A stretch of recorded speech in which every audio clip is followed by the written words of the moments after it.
Welcome to choice academy. அனைவருக்கும் வணக்கம். இந்த பதிவில் நம்ம என்ன பாடங்கள் பார்க்க போகிறோம் அப்படின்னு பார்த்தீங்கன்னா, ஒற்றுப்பிழைகள் மற்றும் வலிமிகும் இடங்கள் அப்படின்ற இரண்டு தலைப்புகள் பார்க்க போகிறோம். இந்த இரண்டு தலைப்புகளும் இதற்கு முன்னாடி நம்ம பார்த்த புத்தகமான தமிழில் ஒற்றுப்பிழையின்றி எழுத மிக எளிய விதிகள் அப்படின்ற புத்தகத்தில் தான் கொடுக்கப்பட்டிருக்கு. சரிங்களா? ஒற்றுப்பிழைகள் அப்படிங்கிறத நம்ம சந்திப்பிழைகள் அப்படின்னும் சொல்லுவோம்.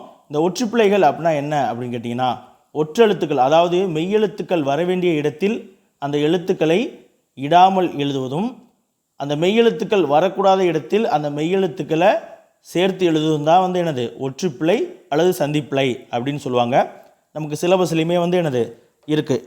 இந்த ஒற்றுப்பிழைகள் இதை நம்ம தவிர்க்கணும் அப்படின்னா, அதில் முக்கியமாக நம்ம தெரிஞ்சுக்க வேண்டியது என்ன அப்படின்னா, வல்லின ஒற்றுக்கள் எந்தெந்த இடத்துல மிகுந்து வரும், எந்தெந்த இடத்துல மிகுந்து வராது அப்படிங்கிறத தெரிஞ்சுக்கிட்டாலே நம்ம கூடுமான அளவுக்கு இந்த ஒற்றுப்பிழைகளை தவிர்த்திடலாம்.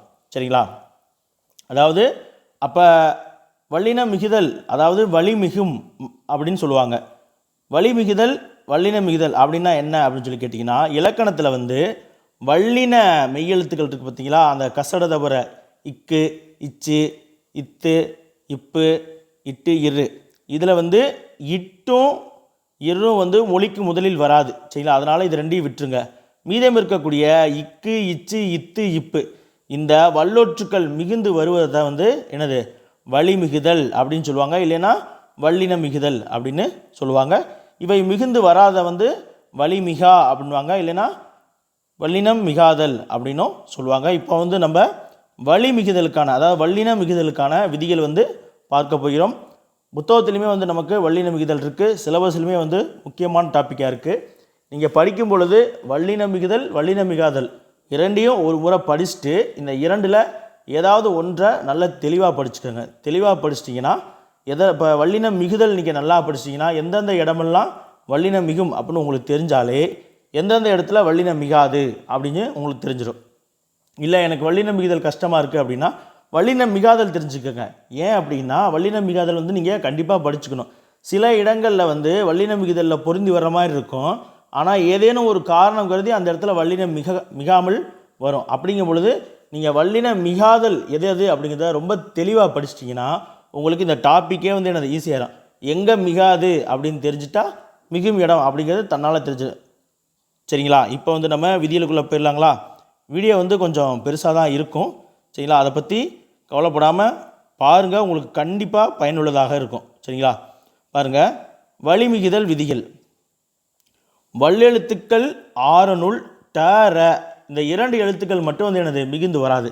என்ன காரணம் அப்படின்னு சொல்லி கேட்டிங்கன்னா, இந்த இரண்டு எழுத்துக்களுமே மொழிக்கு முதலில் வராது. அதாவது ஒரு சொல்லுக்கு முதலில் வராது. நம்ம மொழி முதல் எழுத்துக்கள், இறுதி எழுத்துக்கள் பார்த்துருப்போம் இல்லையா, அதில் இந்த ட ர இந்த இரண்டு எழுத்துக்களுமே எந்த ஒரு சொல்லிற்கு முன்னாடியும் வராது.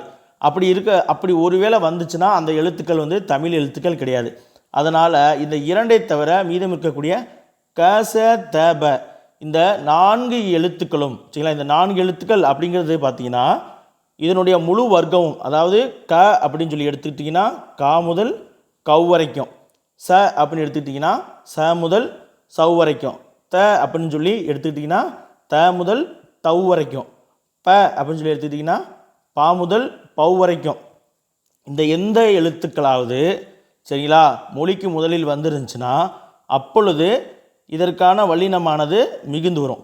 அதுலேயுமே பார்த்தீங்கன்னா இரண்டு சொற்கள் புணரும் பொழுது தான். சரிங்களா? இரண்டு சொற்கள் புணரும் பொழுது இந்த கச முதலாவதாக கொண்ட சொற்கள் இருக்குது பார்த்தீங்களா, இந்த சொற்கள் வறுமொழியாக வரும். சரிங்களா? வறுமொழியாக வரும் பொழுது மிகுந்து புணரும். ஆனால் எப்பப்பெல்லாம் புணரும் அப்படின்னு தெரிஞ்சுக்கணும்னா நிலைமொழி எவ்வாறு இருக்குது அப்படின்னு அதை பொறுத்து தான் என்னது வல்லினம் மிகுமா மிகாதான்னு இருக்குது. நிலைமொழி இப்போ உயர்திணையாக இருந்து வறுமொழி முதல்ல காசாதாபா வந்துருந்துச்சுன்னா சில இடங்களில் வல்லினம் மிகாது. அதே இது நிலைமொழி அக்ரிணையாக இருந்து வறுமொழி முதல்ல இந்த காசாதாபாவில் தொடங்கக்கூடிய சொற்கள் வந்தால் வல்லினம் மிகும் அப்படின்னு சொல்லுவாங்க. சரிங்களா? நீங்கள் இந்த ரெண்டு விஷயத்தை தெரிஞ்சுக்கணும். நிலைமொழி, அடுத்து வறுமொழி. இந்த காசாதாபை முதலாவதாக கொண்ட சொற்கள் வர வேண்டிய இடம் வறுமொழி. சரிங்களா? நிலைமொழியை நம்ம கவனிக்கணும். அதாவது வறுமொழியில் என்ன கவனிக்கணும், கச தபவை முதலாவதாக கொண்ட எழுத்துக்கள் வந்திருக்கா அப்படிங்கிறத மட்டும்தான் கவனிக்கணும். அடுத்து வந்து விதிகளில் முக்கியமாக நம்ம கவனிக்க போகிறது நிலைமொழி. நிலைமொழி இப்படி வந்திருந்து வறுமொழியில் கச தபை முதலாவதாக கொண்ட சொற்கள் வந்தால் வல்லினம் மிகும் அப்படின்னு தான் விதிகள் வந்து ஆரம்பிக்கும். சரிங்களா? அதே போல் இந்த கச தப வர்க்கம் முதலாவதாக இருக்கும் பொழுது எந்த வல்லற்றுக்கள் மிகும் அப்படின்னு பார்த்தீங்கன்னா, க வர்க்கமாக இருந்தால் அதனுடைய மெய்யெழுத்து இக்கு மிகும். ச வர்க்கமாக இருந்தால் அதனுடைய மெய்யெழுத்தான இச்சு வந்து மிகுந்து வரும். த வர்க்கமாக இருந்தால் அதனுடைய மெய்யெழுத்தான இத்து வந்து மிகுந்து வரும். ப வர்க்கமாக இருந்தால் அதனுடைய மெய்யெழுத்தான இப்பு மிகுந்து வரும். சரிங்களா? மாறி மாறி வராது. எந்த எழுத்து வந்திருக்கோ அதை பிரித்து பார்த்தாலே அதில் என்ன மெய் இருக்கோ அந்த மெய்யெழுத்து மிகுந்து வரும். அவ்வளோதான். சரிங்களா? இப்போ கே அப்படின்னு சொல்லி ஒரு எழுத்து வந்துருச்சு வறுமொழி முதல்ல இருக்குன்னு வச்சுக்கோங்க. இதை பிரிச்சிங்கன்னா என்னது, இக்கு கூட்டல் ஏ, அப்போ இக்கு தான் மிகுந்து வரணும். ஆனால் நிலைமொழி எப்படியெல்லாம் வந்தால் அப்படின்னு சொல்லி நம்ம படிக்க போகிறது தான் வந்து என்னது, இந்த வழிமிகுதலில் படிக்க போகிறோம். சரிங்களா? பாருங்கள், இப்போ நம்ம முதல் விதிக்கு போயிடலாமா? அதை பற்றி தான் வந்து கொடுத்துருப்பாங்க. சரிங்களா? உங்களுக்கு ஷார்ட்டாகவே சொல்லிட்டேன். முதல் விதி பாருங்கள், சுட்டி எழுத்துக்களான அ இ உ இந்த 3 எழுத்துக்கள் மற்றும் ஏ அப்படின்ற வினா எழுத்து, இந்த 4 எழுத்துக்களும் சரிங்களா நிலைமொழியில் வந்து வறுமொழி முதலில் கச த ப வ வறுமொழியினுடைய முதலாவதாக வரின் வழிமிகும் அப்படின்னு சொல்லி கொடுத்துருக்காங்க. நான் சொன்னேன் இல்லையா, க அப்படின்னா காலிருந்து கவ் வரைக்கும். இது போல தான் வந்து என்னது, ச த ப இது 3க்கும் எடுத்துக்கொள்ளணும். சரிங்களா? அப்போ முதல் விதி என்னது, சுட்டெழுத்துக்களான அ இ உ மற்றும் வினா எழுத்தான ஏ இந்த 4 எழுத்துக்களும் நிலைமொழியாக வந்து வறுமொழி முதலில் கச தபாவை முதலாவதாக கொண்ட சொற்கள் வந்தால் வல்லினமானது மிகும். இங்கே எடுத்துக்காட்டு பாருங்கள். முதல்ல வந்து ஆ அப்படின்ற சுட்டெழுத்துக்கான எடுத்துக்காட்டு கொடுத்துருக்காங்க. இங்கே பாருங்கள், நிலைமொழி முழுவதுமே என்னது அ அப்படின்ற சுட்டெழுத்து. அடுத்து வறுமொழி முதல்ல மட்டும் பாருங்கள், கு சே தே போ கா. அப்போ என்னது, வறுமொழி முதல் வந்து எல்லாமே வந்து என்னது வல்லின உயிர்மை எழுத்துக்களாக வந்திருக்கு. அதை பிரித்தோம்னா அதில் என்ன மெய் இருக்கோ அந்த மெய் வந்து 2 சொற்களும் புணரும் பொழுது சேர்ந்து வரணும். அவ்வளோதான். இப்போ ஆ கூட்டல் குதிரை என்னது, இக்கு மிகுந்து வரும். ஆ கூட்டல் செய்தி அச்செய்தி இச்சு மிகுந்து வரும். ஆ கூட்டல் தெரு அத்தெரு இத்து மிகுந்து வரும். ஆ கூட்டல் பொருள் அப்பொருள் இப்பு மிகுந்து வரும். ஆ கூட்டல் காலை அக்காலை இக்கு மிகுந்து வரும். சரிங்களா? அடுத்த எக்ஸாம்பிள் பாருங்கள். இ அப்படின்ற என்னது சுட்டெழுத்து பாருங்கள், இது முழுவதுமே வந்து என்னது இ அப்படின்ற சுட்டெழுத்து வந்திருக்கு. அடுத்து வறுமொழி முதல் பாருங்கள், க அப்போ இக்கு மிகுந்து வரும். சி அப்போ என்னது இச்சு மிகுந்து வரும். த அப்படின்னா இத்து மிகுந்து வரும். இ அப்படின்னா என்னது பூ அப்படின்னா இப்பு மிகுந்து வரும். சே அப்படின்னா என்னது இச்சு மிகுந்து வரணும். பா இது வல்லினம், அப்போ என்னது இப்பு மிகுந்து வரணும். இங்கேயும் பா வந்திருக்கு, இப்பு மிகுந்து வரும். கா வந்திருக்கு, இக்கு மிகுந்து வரும். பா வந்திருக்கு, இப்பு மிகுந்து வரும். சரிங்களா? இங்கே பாருங்கள், இக்கதவு இச்சிலை இத்தலை இப்புகழ் இச்செய்தி இப்பருவம் உப்பக்கம் உக்காடு உப்பால். அவ்வளோதான். சரிங்களா? எக்ஸாம்பிளில் ஒரு முறை அப்படியே பார்த்துருங்க, வாசிக்கிறேன் பாருங்கள்.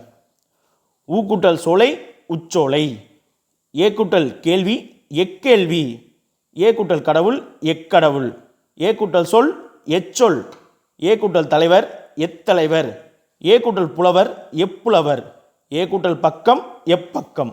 சரிங்களா? அடுத்து 2வது விதி பாருங்கள்.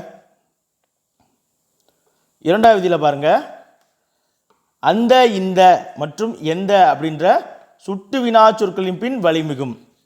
அதாவது அந்த இந்த அப்படின்ற இந்த 2 சொல்லுமே வந்து என்னது சுட்டு திரிபு.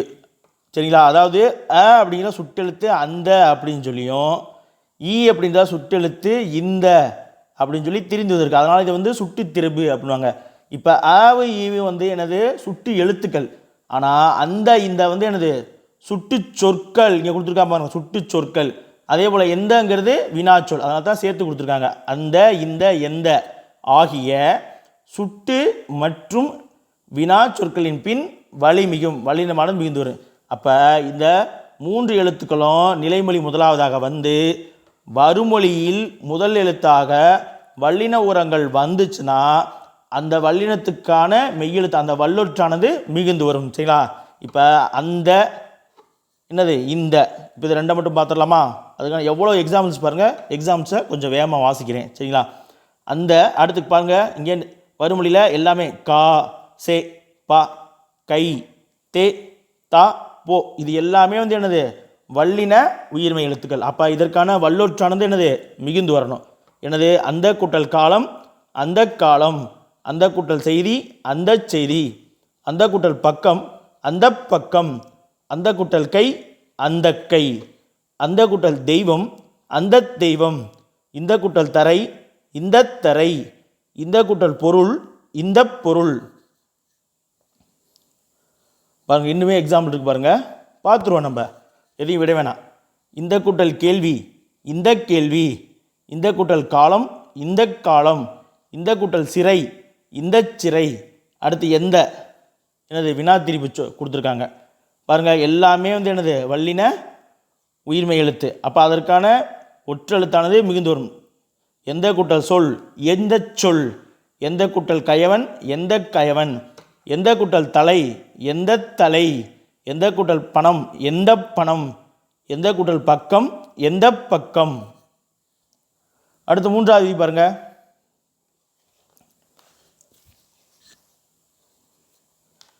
அங்கு இங்கு எங்கு.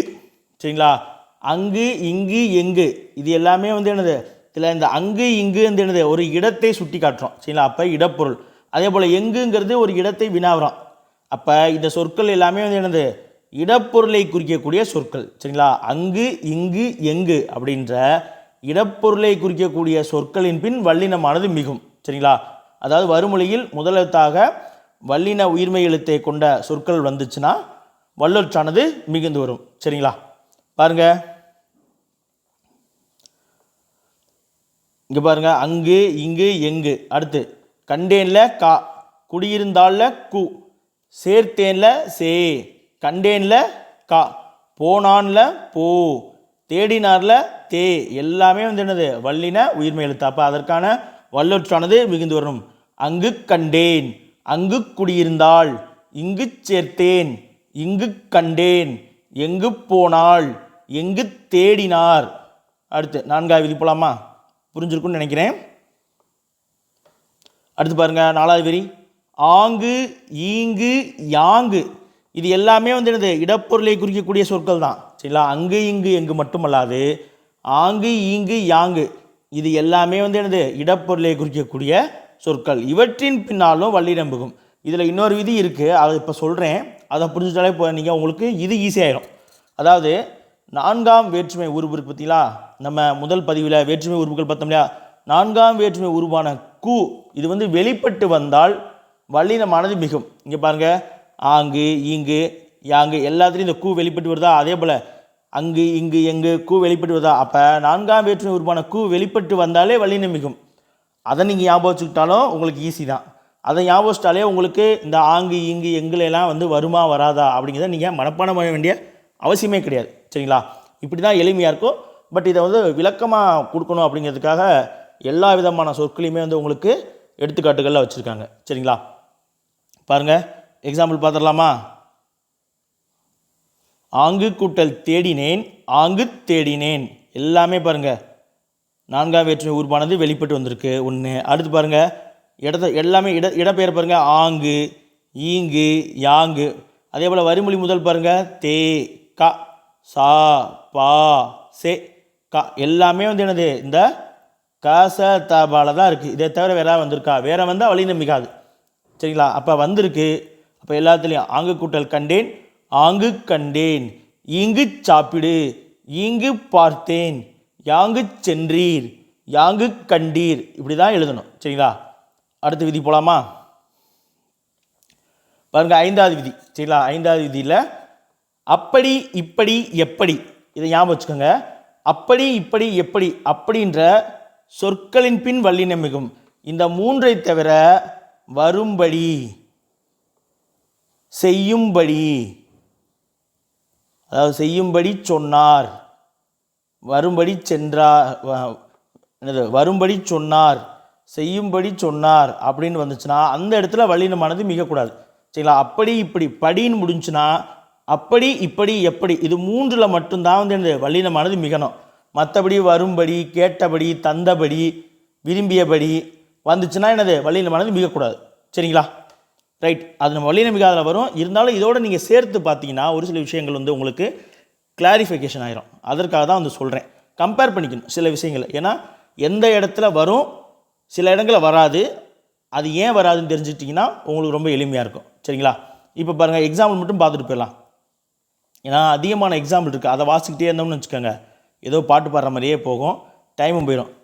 அப்படி, இப்படி, எப்படி, இங்கே இருக்கக்கூடிய எல்லா வரும்பொழியும் பாருங்கள், முதல் எழுத்து எல்லாமே வந்து என்னது வல்லின எழுத்துக்கள் தான். அப்போ என்னது வல்லின ஒற்று எழுத்தானது மிகுந்து வரும். அப்படி செய், அப்படி பேசு, அப்படி கொடுத்தான், இப்படி பார், இப்படி சொல், இப்படி சொன்னான், எப்படி பாடினார், எப்படி கொடுத்தாள், எப்படி பேசினான். அடுத்த 6வது விதி போயிடலாமா? பாருங்க, இதுவுமே இடம் தொடர்பானது தான்.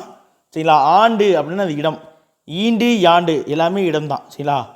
ஆண்டு, ஈண்டு, யாண்டு. சரிங்களா? இந்த 3 சொற்களையும் பார்த்துக்கோங்க. சரிங்களா? இந்த 3 சொற்களின் பின் வலி மிகும், வல்லினமானது மிகும். சரிங்களா? ஆண்டு, ஈண்டு, யாண்டு. அதே போல் சரி, இப்போ வேணாம், நம்ம அங்கே வரும்போது பின்னாடி வரும், நம்ம அதில் பார்த்துக்கலாம். இந்த 3 சொற்களை அடுத்து வல்லினமானது என்னது மிகுந்து வரும். சரிங்களா? பாருங்கள், எடுத்துக்காட்டு பார்த்தலாம். நம்ம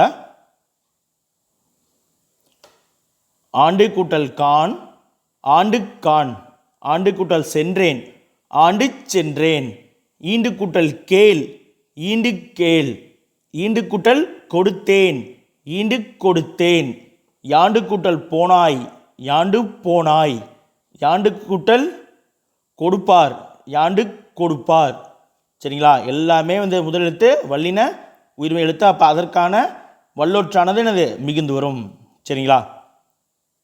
இதை தான் நீங்கள் ஞாபகம் வச்சுக்கணும். எந்தெந்த சொற்கள், எந்தெந்த எழுத்துக்கள் நிலைமொழியாக வந்து வருமொழி முதலில் கசதப முதலாவதாக கொண்ட உயிர்மை எழுத்துக்கள் வந்தால் வல்லொற்று மிகும் அப்படிங்கிறதா வந்து எனது வழிமுதலுக்கான விதிகள். மீண்டும் சொல்கிறேன், ஞாபகம் வச்சுக்கோங்க. சரிங்களா? அடுத்து பாருங்கள், அவ்வகை, இவ்வகை, எவ்வகை ஆகிய சொற்களின் பின் வலி மிகும். இதோடு இன்னொன்று சொல்கிறேன், 2ஆம் வேற்றுமை உருபு பார்த்தோம் இல்லையா? 2ஆம் வேற்றுமை உருபு ஐ. இந்த 2ஆம் வேற்றுமை உருபு ஐயானது வெளிப்பட்டு வரும் பொழுது அதை அடுத்து வருமொழியில் எனது கசதபாவை முதலாவதாக கொண்ட சொற்கள் வந்து புணரும் பொழுது வல்லொற்றானது மிகுந்து வரும். இது ரெண்டையும் தெரிஞ்சுக்கோங்க. அப்படி பார்க்கும் பொழுது இந்த ஐயை நீங்கள் ஞாபகம் வச்சுட்டாலே, ஐ அந்த 4ஆம் வேற்றுமை கூவை ஞாபகம் வச்சுட்டாலே அங்கு இங்கு யாங்குக்கு ஞாபகம் வந்துடும்.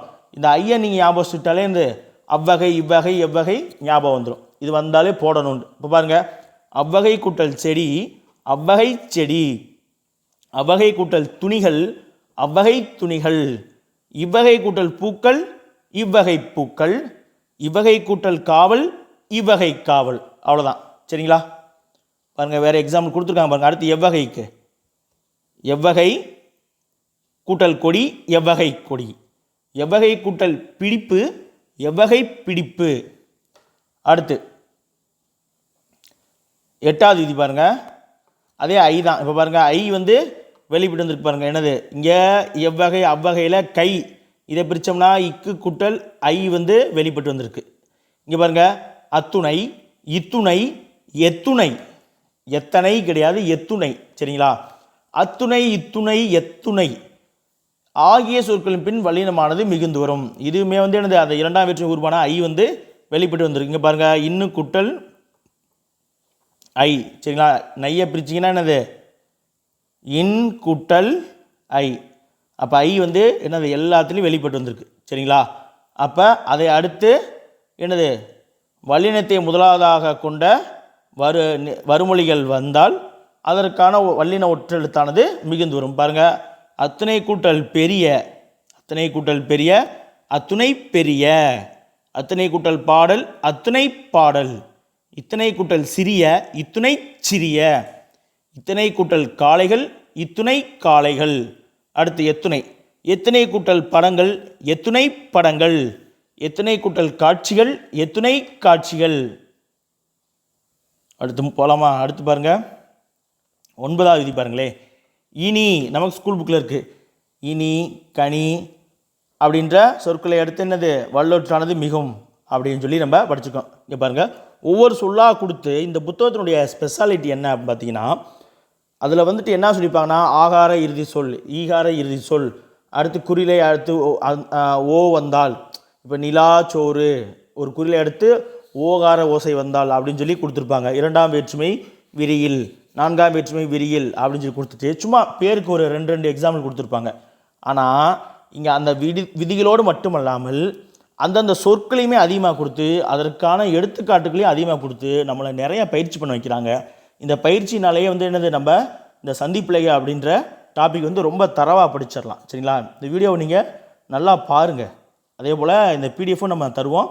அதையுமே நீங்கள் படித்து மீண்டும் குறிப்பெடுத்து வச்சு படிச்சிங்கன்னா உங்களுக்கு ரொம்ப திருப்தியாக, சரிங்களா, திருப்தியாக நீங்கள் இருக்கலாம். இதை பற்றி கவலையே வேண்டியதில்லை. பாருங்கள், எடுத்துக்காட்டு இனி, எல்லாமே இனிதான். என்னது, நிலைமொழி பூரா இனிதான். வருமொழி பூரா பாருங்கள், என்னது, கா தா பா சே சே, என்னது, எல்லாமே வல்லின உயிர்மை எழுத்து. அப்போ அதற்கான வல்லொற்றானது என்னது, மிகுந்து வரணும். அவ்வளோதான். இனி காண்போம், இனி தருவது, இனி பாடமாட்டேன், இனி செய்யாதே, இனி செய்வது. அடுத்து பாருங்க, இனிக்கு அப்புறம் தனி. தனி அப்படின்ற சொல்லின் பின்னும் வந்து என்னது, வல்லினமானது மிகும். அடுத்து பாருங்க, எல்லாமே சி பி கே கு பா, எல்லாமே வந்து என்னது, வல்லின உயிர்மை எழுத்து. அப்போ அதற்கான ஒற்றெழுத்தானது வந்து என்னது, மிகுந்து வரும். தனி கூட்டல் சிறப்பு, தனிச்சிறப்பு, தனிப்பிறவி, தனி கேள்வி, தனி குடித்தனம், தனி பண்பு. அடுத்து பாருங்க, 11வது விதி. அன்றி இன்றி எண்ணும், அதாவது எண்ணும் அப்படின்னா இந்த எண்ணுங்கிற சொல்லை எடுத்துக்காதீங்க. அதாவது இந்த ரெண்டை வந்து அவங்க குறிப்பிட்றாங்க. அன்றி இன்றி அப்படின்னு சொல்லப்படக்கூடிய எச்ச சொற்களுடன், அப்போ அன்றி இன்றிங்கிறது வந்து என்னது, ஒரு எச்ச சொல். இந்த எச்ச சொற்களுடன் புணரக்கூடிய வல்லினமானது மிகும். சரிங்களா? நிலைமொழியில், அதாவது நிலைமொழி வரும் பொழுது அன்றி அப்படின்னு சொல்லி நிலைமொழி வந்து முடியுது, இன்றி அப்படின்னு சொல்லி முடியுது. அதை அடுத்து வரக்கூடிய சொல்லில் வல்லினம் வந்துச்சுன்னா அந்த வல்லினமானது வந்து என்னது, மிகுந்து வரும் அப்படின்னு சொல்கிறாங்க. அதே போல் நம்ம ஸ்கூல் புக்கில் ஷார்ட்டாக கொடுத்துருப்பாங்க இல்லையா, அதையும் கொடுத்துறாங்க பாருங்கள். இகரையீற்று சொல்லுறுப்புகளின் பின் வல்லினமானது மிகும். இகரையீற்று சொல்லுறுப்புனா என்ன சார் அப்படின்னு கேட்டிங்கன்னா, இப்போ அன்றி அப்படின்ற சொல் இருக்கு பாருங்க, அதனுடைய ஈற்று சொல் அப்படின்னா அந்த இறுதி சொல் என்னது, இந்த ரி. இதை வந்து எப்படி பிரிப்பா, இர் கூட்டல் இ. அப்போ வந்து என்னது, இதுதான் இகரம். அப்போ இகரையீற்று சொல்லுறுப்பு பின் வந்து வல்லினமானது மிகும். அதே தான் நமக்கு முன்னாடி இதுலேயும் பார்த்துப்போம். தனி, அப்புறம் என்னது, இனி, ரெண்டுலேயுமே வந்து என்னது, இகரையீற்று சொல்லுறுப்பு. சரிங்களா? இப்போ இதற்கான எடுத்துக்காட்டு மட்டும் பார்த்துடலாமா? பாருங்கள், அன்றி அப்படின்ற சொல்லை பற்றி பார்க்க போகிறோம். எடுத்துக்க பாருங்க, செருப்பு அணிந்தோர் அன்றி பிறர் நடக்கக்கூடாது. சரிங்களா? இந்த இடத்துல ஏன் இக்கு வந்திருக்கு அப்படிங்கிறதெல்லாம் நமக்கு பின்னாடி வரும், பார்த்துக்கலாம். சரிங்களா? நடக்கக்கூடாது. அடுத்து பாருங்கள், அன்றி கேள்வி கேட்கும் மாணவன் அன்றி பிற மாணவர் பேசக்கூடாது. சரிங்களா? அதாவது அன்றி அப்படிங்கிறது எங்கே வந்திருக்கு, அணிந்தோர் அன்றி அப்படின்னு சொல்லி முடிஞ்சு அடுத்து வல்லினமான பி வந்திருக்கு. அப்போ வல்லொற்றான இப்பு வந்து மிகுந்து வந்திருக்கு. சரிங்களா? அதாவது இகரையீற்று சொல் வந்திருக்கு. அந்த இகரையீற்று சொல்லுருவை அடுத்து வல்லினம் வந்துச்சுன்னா அந்த வல்லொற்றானது மிகுந்து வரும். அதுதான் 2 எக்ஸாம்பிள். சரிங்களா? அடுத்து அதே தான் இன்றிக்கும் பாருங்கள், வெளியில் தடையின்றி செல்லலாம், வீட்டில் வருத்தமின்றி தங்கலாம், பையின்றி போக மாட்டான். சரிங்களா? அன்றி இன்றி, அதாவது இகரையீற்று சொல்லுறுப்புகளின் பின் வரக்கூடிய வல்லினமானது என்னது, வல்லொற்று மிகுந்து புணரும். சரிங்களா? இப்போ இந்த இகரையீற்று சொல் இருக்கா, இதை அடுத்து வல்லினம் வருதா, அப்போ அந்த வல்லினமானது வந்து என்னது, வல்லொற்றானது மிகுந்து வரும் அப்படின்னு சொல்லியிருக்காங்க. அதையும் நமக்கு எக்ஸாம்பிளும் பார்த்துட்டோம். அடுத்து பாருங்கள், இடைச்சொற்கள். இடைச்சொற்களின் பின்னால் வந்து வல்லினம் விதிகள் கொடுத்துருக்காங்க பாருங்கள். எந்தெந்த இடைச்சொற்கள் பாருங்கள், மற்று மற்றை. சரிங்களா? மற்று மற்றை, இந்த 2 இடைச்சொற்களின் பின் வல்லினமானது மிகும். சரிங்களா? அதுக்கு தான் வந்து இந்த எண்ணுன்னு கொடுத்துருக்காங்க. நீங்கள் இந்த எண்ணுங்கிறத எடுத்துக்க வேணாம். சரிங்களா? மற்று மற்றை என்கின்ற அப்படின்னு கூட நம்ம ஒரு பொருள் வச்சுக்கலாம். ஆனால் அப்படி சொல்லக்கூடாது, எண்ணும் அப்படின்னு தான் சொல்லணும். சரிங்களா? மற்று மற்றை என்னும் இடைச்சொற்களின் பின் வலிமிகும். பாருங்கள், எடுத்துக்காட்டு மற்றை மற்று. இப்போ இந்த ஐயை வந்து நீங்கள் எடுத்துருவீங்க, ஈஸியாக போட்டுருவீங்க. சரிங்களா? இந்த மற்ற மட்டும் நீங்கள் ஞாபகம் வச்சுக்கிட்டா போதும். சரிங்களா? மற்று கூட்டல் சிலவற்றை, மற்று சிலவற்றை, மற்றை கூட்டல் குழந்தைகள், மற்றை குழந்தைகள், மற்று கூட்டல் பலவற்றை, மற்று பலவற்றை, மற்றை கூட்டல் பெரியோர், மற்றை பெரியோர், மற்று கூட்டல் பற்று, மற்று பற்று. அடுத்து மற்றை கூட்டல் செயல், மற்றை செயல். சரிங்களா? அடுத்து 13வது விதி பாருங்கள். என சொன்னார் ஆசிரியர் அவர்களை அழைத்து வருக என சொன்னார் அப்படின்னு நம்ம பயன்படுத்தியிருப்போம். இந்த எனக்கு பின்னாடி வல்லொற்று மிகுமா மிகாதான்னு சொல்லி நிறைய பேத்துக்கு சந்தேகங்கள் வந்து இருக்கும். அது இதோடு தீர்ந்துச்சு. இங்கே பாருங்கள், ஏன அப்படின்னுங்கிற இடைச்சொல். அப்போ மற்றை மட்டுமல்லாது என அப்படிங்கிறது வந்து ஒரு இடைச்சொல் தான். இந்த இடைச்சொல்லை அடுத்தும் வல்லினமானது மிகும், வழி மிகும். அதாவது என்ன சொல்லியிருக்காங்க, ஷார்ட்டாக ஸ்கூல் புக்கில் இருக்க மாதிரி அகரையீற்று சொல்லுறுப்பின் பின் வல்லினம் மிகும். இகரையீற்று சொல்லுறுப்பு பார்த்தோமா, அதே போல் அகரையீற்று சொல்லுறுப்பு. அப்போ என்னது, நவை பிரித்தா இன்னு கூட்டல் ஆ. அப்போ என்னது, இது வந்து என்னது அகரையீற்று சொல்லுறுப்பு. இந்த ந என மட்டுமல்லாத மற்ற சில அகரையீற்று சொல்லுறுப்பின் பின் வல்லினம் மிகும். வல்லினம் மிகாமல் ஒருவேளை இதே அகரையீற்று சொல்லுறுப்பு வந்தாலும் சில இடங்களில் வல்லினம் மிகாது. அதற்கான ரீசன் அதில் சொல்லுவாங்க. அப்போ என்ன பண்ணணும், நீங்கள் கண்டிப்பாக வல்லினம் மிகாதலை வந்து தெளிவாக படிச்சுக்கணும், வல்லினம் மிகுதலை படிச்சுக்கணும், எங்கெங்கே மிகணும். ஆனால் வல்லினம் மிகாதல், ஏன்னா இதுதான் வந்து இந்தது வந்தாலும் இது வரக்கூடாது. அதாவது ஒருவேளை இந்த அகரையீற்று சொல்லுறுப்பே வந்தாலும், இப்போ பாருங்களே எடுத்துக்காட்டு சொல்கிறேன். அலை கூட்டல் கடல், இது நிலைமொழி. இப்போ நிலைமொழியில் வந்து ஐ வந்து வெளிப்பட்டு வந்திருக்கு, ஐ வந்திருக்கா. ஆனாலும் இங்கே வந்து வல்லினம் வந்திருக்கு, வரும் இல்லை. அலைக்கடல்னு போடக்கூடாது. இது என்னவாயிரும்னா வினைத்தொகையாக இருக்குது. அதாவது அலையும் கடல், அலைந்த கடல், அலைகின்ற கடல். அப்படி என்னதான் இந்த ஐ வெளிப்பட்டு வந்தாலும் இது வினைத்தொகையாக இருக்கின்ற காரணத்தால் வல்லினமானது மிகக்கூடாது அப்படின்னு சொல்லி தெரிஞ்சுக்கணும். இதே நம்ம நல்ல தமிழ் எழுத வேண்டாம், சில ஒற்று மிகுந்து எழுதும் பொழுது ஏற்படும் பொருள் வேறுபாடு, ஒற்று மிகாமல் வரும் பொழுது வரக்கூடிய பொருள் வேறுபாடில் அலைக்கடல், அந்த வீடியோ எல்லாம் பார்த்துருப்பீங்க, மேடம் நடத்திருப்பாங்க. அலைக்கடல்னா என்னது, அலையை கொண்ட கடல். அலைக்கடல்னா என்னது, அலையும் கடல், அலைந்த கடல் அப்படின்ற, அலைகின்ற கடல் அப்படின்ற வினைத்தொகையை குறிக்கிற மாதிரி, அதாவது அலையும் கடல் அப்படின்ற பொருளில் வரும். நம்ம இதையுமே வந்து இருக்குது பார்ப்போம். தந்த கட்டில், அதாவது தந்த பலகை, அந்த மாதிரி விஷயங்கள்லாம் இருக்குது, நம்ம அதை பார்ப்போம். சரிங்களா? அடுத்தடுத்து வரும்பொழுது நம்ம பார்த்துடலாம். சரி, இப்போ எனக்கு வாங்க. எனது என அப்படின்ற இடைச்சொல்லின் பின், அதாவது அகரையீற்று சொல்லுறுப்பின் பின் வந்து வல்லினமானது மிகும். எடுத்துக்காட்டு பாருங்கள். விவசாயிகளின் வளர்ச்சிக்கென பல நடவடிக்கைகளை அரசு எடுத்து வருகிறது. அடுத்து அங்கு போகாதே என சொன்னார். கோயிலுக்கு செல்லும் வழி எது என கேட்டேன். எல்லா இடத்துலையும் என வந்திருக்கா, அங்கே பூரா வந்து அடுத்து வல்லினமானது முதல் எழுத்தாக வந்துச்சுன்னா, வல்லின உயிர் எழுத்து வந்துச்சுன்னா என்னது, வல்லொற்று மிகுந்து வரும். சரிங்களா? எடுத்துக்காட்டுலாம் பார்த்துட்டிங்களா? பார்த்துக்கோங்க. அடுத்து பாருங்கள், எனக்கு அடுத்து வந்து என்னது, மிக.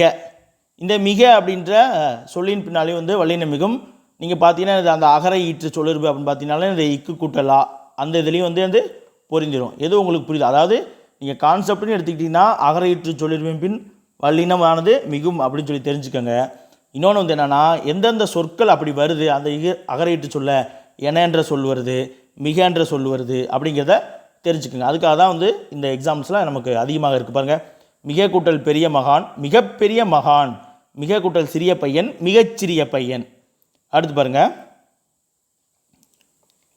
15வது விதி. நடு என்னும் முற்றுகுற சொல்லின் பின் வழி மிகும். முற்றுகுற சொல், அதாவது நம்ம பார்த்துருக்கோம் இல்லையா, முற்றியலுகரம் அப்படின்ட்டு. அதாவது எவையெல்லாம் குற்றியலுகரங்கள் அல்லவோ அவையெல்லாம் முற்றியலுகரங்கள் அப்படின்னு சொல்லி பார்த்துருப்போம். அதாவது 6 வகையான குற்றியலுகரம் பார்த்துருப்போம். என்னது, முதலில் வந்து நெடில், அடுத்து வந்து உயிர், நெடில் தொடர், உயிர் தொடர், அடுத்து வந்து ஆயுத தொடர் குற்றியலுகரங்கள், அடுத்து வந்து வன்தொடர், மென்தொடர், இடைத்தொடர் குற்றியலுகரங்கள். சரிங்களா? நமக்கு தெரியும், நடத்தியிருக்கேன். பார்க்காதவங்க அந்த வீடியோ பார்த்துருங்க, உங்களுக்கு புரிஞ்சிடும். அப்போ இந்த 6 வகையான குற்றியலுகரத்துக்கள் வராமல், சரிங்களா, இந்த உகரச்சொற்கள், வல்லின ஊரச்சொற்கள் வந்துச்சுன்னா, மற்ற ஊரச்சொற்களுமே வல்லின ஊரச்சொற்கள் அல்லாமல் மற்ற ஊரச்சொற்களும் இறுதியில் வந்துச்சுன்னா அவை எல்லாமே வந்து என்னது, முற்றுகுற சொற்கள் அப்படின்வாங்க. அதாவது முற்றில் வரக்கூடிய ஊரச்சொற்கள், அதாவது முற்றியலுகரங்கள் அப்படின்னு சொல்லுவாங்க. பொதுவாக பார்த்தீங்கன்னா எல்லா வகையான முற்றியலுகிற சொற்களின் பின்னாலும் வந்து என்னது வல்லினமானது மிகும். அது எந்தெந்த சொல்லு அப்படின்னு சொல்லி கொடுத்துருக்காங்க. எக்ஸாம்பிள் பார்த்துடலாமா? நடு அப்படின்ற சொல்லுக்கு எடுத்துக்காட்டல் கொடுத்துருக்காங்க பாருங்கள். நடு, அதாவது ந அப்படிங்கிறது ஒரு குறியில் எழுத்து. அடுத்து வந்து என்னது வல்லின உகர சொல் வந்திருக்கு. டூ அப்படிங்கிற, அதாவது குசுடு தூபுருல வந்திருக்கு பாருங்கள். குசுடு தூபுரு, டூங்கிற என்னது வல்லின உரச்சொல் வந்திருக்கு. ஒருவேளை நெடிலாக இருந்துச்சுன்னா, இப்போ என்னது நடுங்கிற இடத்துல நாடு அப்படின்னுச்சுன்னா இது வந்து நெடில் தொடர் குற்றியல் உரமாக இருக்கும். இங்கே குறியில் வந்திருக்கு, அப்போ இது வந்து என்னது முற்றியல் உரச்சொல். சரிங்களா? அப்போ அனைத்து விதமான முற்றியல் உர சொற்களை அடுத்தும் வல்லினமானது மிகும்.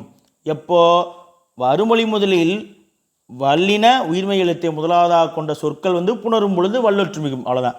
நடுக்கூட்டல் தெரு, நடுத்தெரு. நடுக்கூட்டல் கடல், நடுக்கடல். நடுக்கூட்டல் பெயர், நடுப்பெயர். சரிங்களா? அடுத்து பாருங்க, பொது அப்படின்ற சொல்லு வந்து என்னது ஒரு முற்றுகுற சொல். இப்போ தான் சொன்னேன், முற்றியலுகிற சொல்லுக்கு குறியில் எழுத்து வந்திருக்கு, வல்லின உகரம் வந்திருக்கு. பார்த்துடலாமா? பொது கூட்டல் கூட்டம், பொதுக்கூட்டம். பொது கூட்டல் திண்ணை, பொது திண்ணை. பொது கூட்டல் பந்தல், பொது பந்தல். அதே இது பொது கூட்டல் பள்ளி, என்னது பொதுப்பள்ளி அப்படின்னா வரணும். சரிங்களா? அதே போல் பொது கூட்டல் குழு, பொதுக்குழு. ஒற்று மிகுந்து வரணும். அடுத்து பாருங்கள், முழு.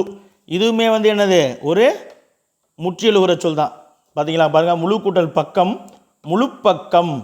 முழு கூட்டல் கைச்சட்டை, முழுக்கை சட்டை. இங்கே பாருங்க, இந்த இங்கே இச்சு ஏன் வந்திருக்கு அப்படிங்கிறத நம்ம பின்னாடி பார்ப்போம். சரிங்களா? இப்போ சொன்னது வரைக்கும் இருக்கக்கூடிய வல்லொற்று மிகுந்து வந்திருக்கிறத மட்டும் நீங்கள் பார்த்துக்கிட்டே வாங்க. எக்ஸ்ட்ராலாம் இருக்கும், மேலையெல்லாம் பார்த்தீங்கன்னா பின்னாடி வந்திருக்கும். அதெல்லாம் வந்து ஏன் வருதுன்னு சொல்லி நம்ம இந்த விதிகளுக்குள்ளேயே வரும். ஒரே நேரத்தில் அப்படின்னு பார்த்தீங்கன்னா கொஞ்சம் கன்ஃபியூஷன் இருவீங்க. சிலர் வந்து புரிஞ்சுக்குவாங்க, சிலர் வந்து கொஞ்சம் குழம்புறதுக்கான வாய்ப்பு இருக்குது. இப்போ கை வந்திருக்குன்னா ஓரெழுத்து ஒரு மொழியை எடுத்து வல்லொற்று மிகுங்கிறது உங்களுக்கு தெரியும். இது நிறைய பேருக்கு பரவலாக தெரிஞ்சிருக்கனால இது பிரச்சனை இல்லை. ஒரு சில விஷயங்கள் நம்ம கரெக்டாக சொல்லும் போது தான் வந்து புரியும். சரிங்களா? பாருங்கள், அடுத்து 18ஆம் விதி போயிடலாமா? திரு. இதுவுமே வந்து என்னது ஒரு முற்றியலுகிற சொல் தான். சரிங்களா? அதாவது குசுடு துருலாம் வரல, அப்போ வந்து என்னது இது வந்து ஆனால் உகரம் வந்திருக்கு இறுதியில், அப்போ அது வந்து என்னது முற்றியல் உகரம். சரிங்களா? வல்லின உரங்கள் வந்து அதற்கேற்ற மாதிரி முன்னாடி நெடிலோ, முன்னாடி ஆயுதமோ, முன்னாடி குறியிலோ, வல்லினமோ மெல்லினமோ, குறியில் வரக்கூடாது, மன்னிக்கணும், குறியில் இருந்தால் தான் முற்றியல் சொல்லலாம். உயிர்மை எழுத்தோ வந்துச்சுன்னா அது 6 வகையான குற்றியல் உரங்குள்ளே வந்துடும். அதாவது முன்னாடி வந்து உயிரெழுத்து வந்தால், அதாவது உயிர்மை எழுத்து வந்து அதை பிரிக்கும்போது உயிர் வந்தால் உயிர் தொடர் குற்றியல் உகரம் அப்படின்னும், முன்னாடி நெடில் எழுத்து வந்தால் நெடில் தொடர் அப்படின்னும், ஆயுத எழுத்து வந்தால் ஆயுத தொடர் அப்படின்னும், வல்லின மெய் எழுத்து வந்தால் வன் தொடர் அப்படின்னும், மெல்லின மெய் எழுத்து வந்தால் மென் தொடர் அப்படின்னும், இடையின மெய் எழுத்து வந்தால் இடைத்தொடர் அப்படின்னு சொல்லி 6 வகையாக குற்றியல் உரங்கள் வந்துடும். இந்த 6 வகையான குற்றியல் உரங்கள் அல்லாமல் வரக்கூடியது எல்லாமே வந்து என்னது முற்றியல் உரன்றாங்க. எல்லா முற்றியல் உர சொற்களை அடுத்து வந்து என்னது வருமொழியில் காசாதாபா முதலாவதாக கொண்ட சொற்கள் வந்து புணர்ந்தால் வல்லொற்று மிகுந்து புணரும். அவ்வளோதான். பூரா அதுக்கான எக்ஸாம்பிள்ஸ் நிறையா இருக்குது. டக்குன்னு பார்த்துலாம், டைம் வேஸ்ட் பண்ணாமல். திருக்கல்யாணம், திருத்தலம், திருக்குளம். சரிங்களா? இப்போ திருக்கூட்டல் மனம் வராது, ஏன்னா மனம் அப்படிங்கிறது என்னது இது வந்து வல்லொற்று வல்லின உயிர்மை எழுத்து கிடையாது. சரிங்களா? திருக்கூட்டல் மனம் திருமணம் வராது. அதே போல் எக்ஸாம்பிள் பின்னாடி இருக்குது, பார்த்துடலாம், இங்கேனே பார்க்க வேணாம். சரிங்களா? அடுத்து பாருங்கள், புது. இதுவுமே வந்து என்னது ஒரு முற்றியலுகிற சொல் தான். அடுத்து பாருங்கள், புது கூட்டல் கண்ணாடி, புது கண்ணாடி. இதுக்கெல்லாம் வந்து நம்ம அதிகம் டைம் வேஸ்ட் பண்ண வேண்டாம். புது கூட்டல் புடைவை, புது புடைவை.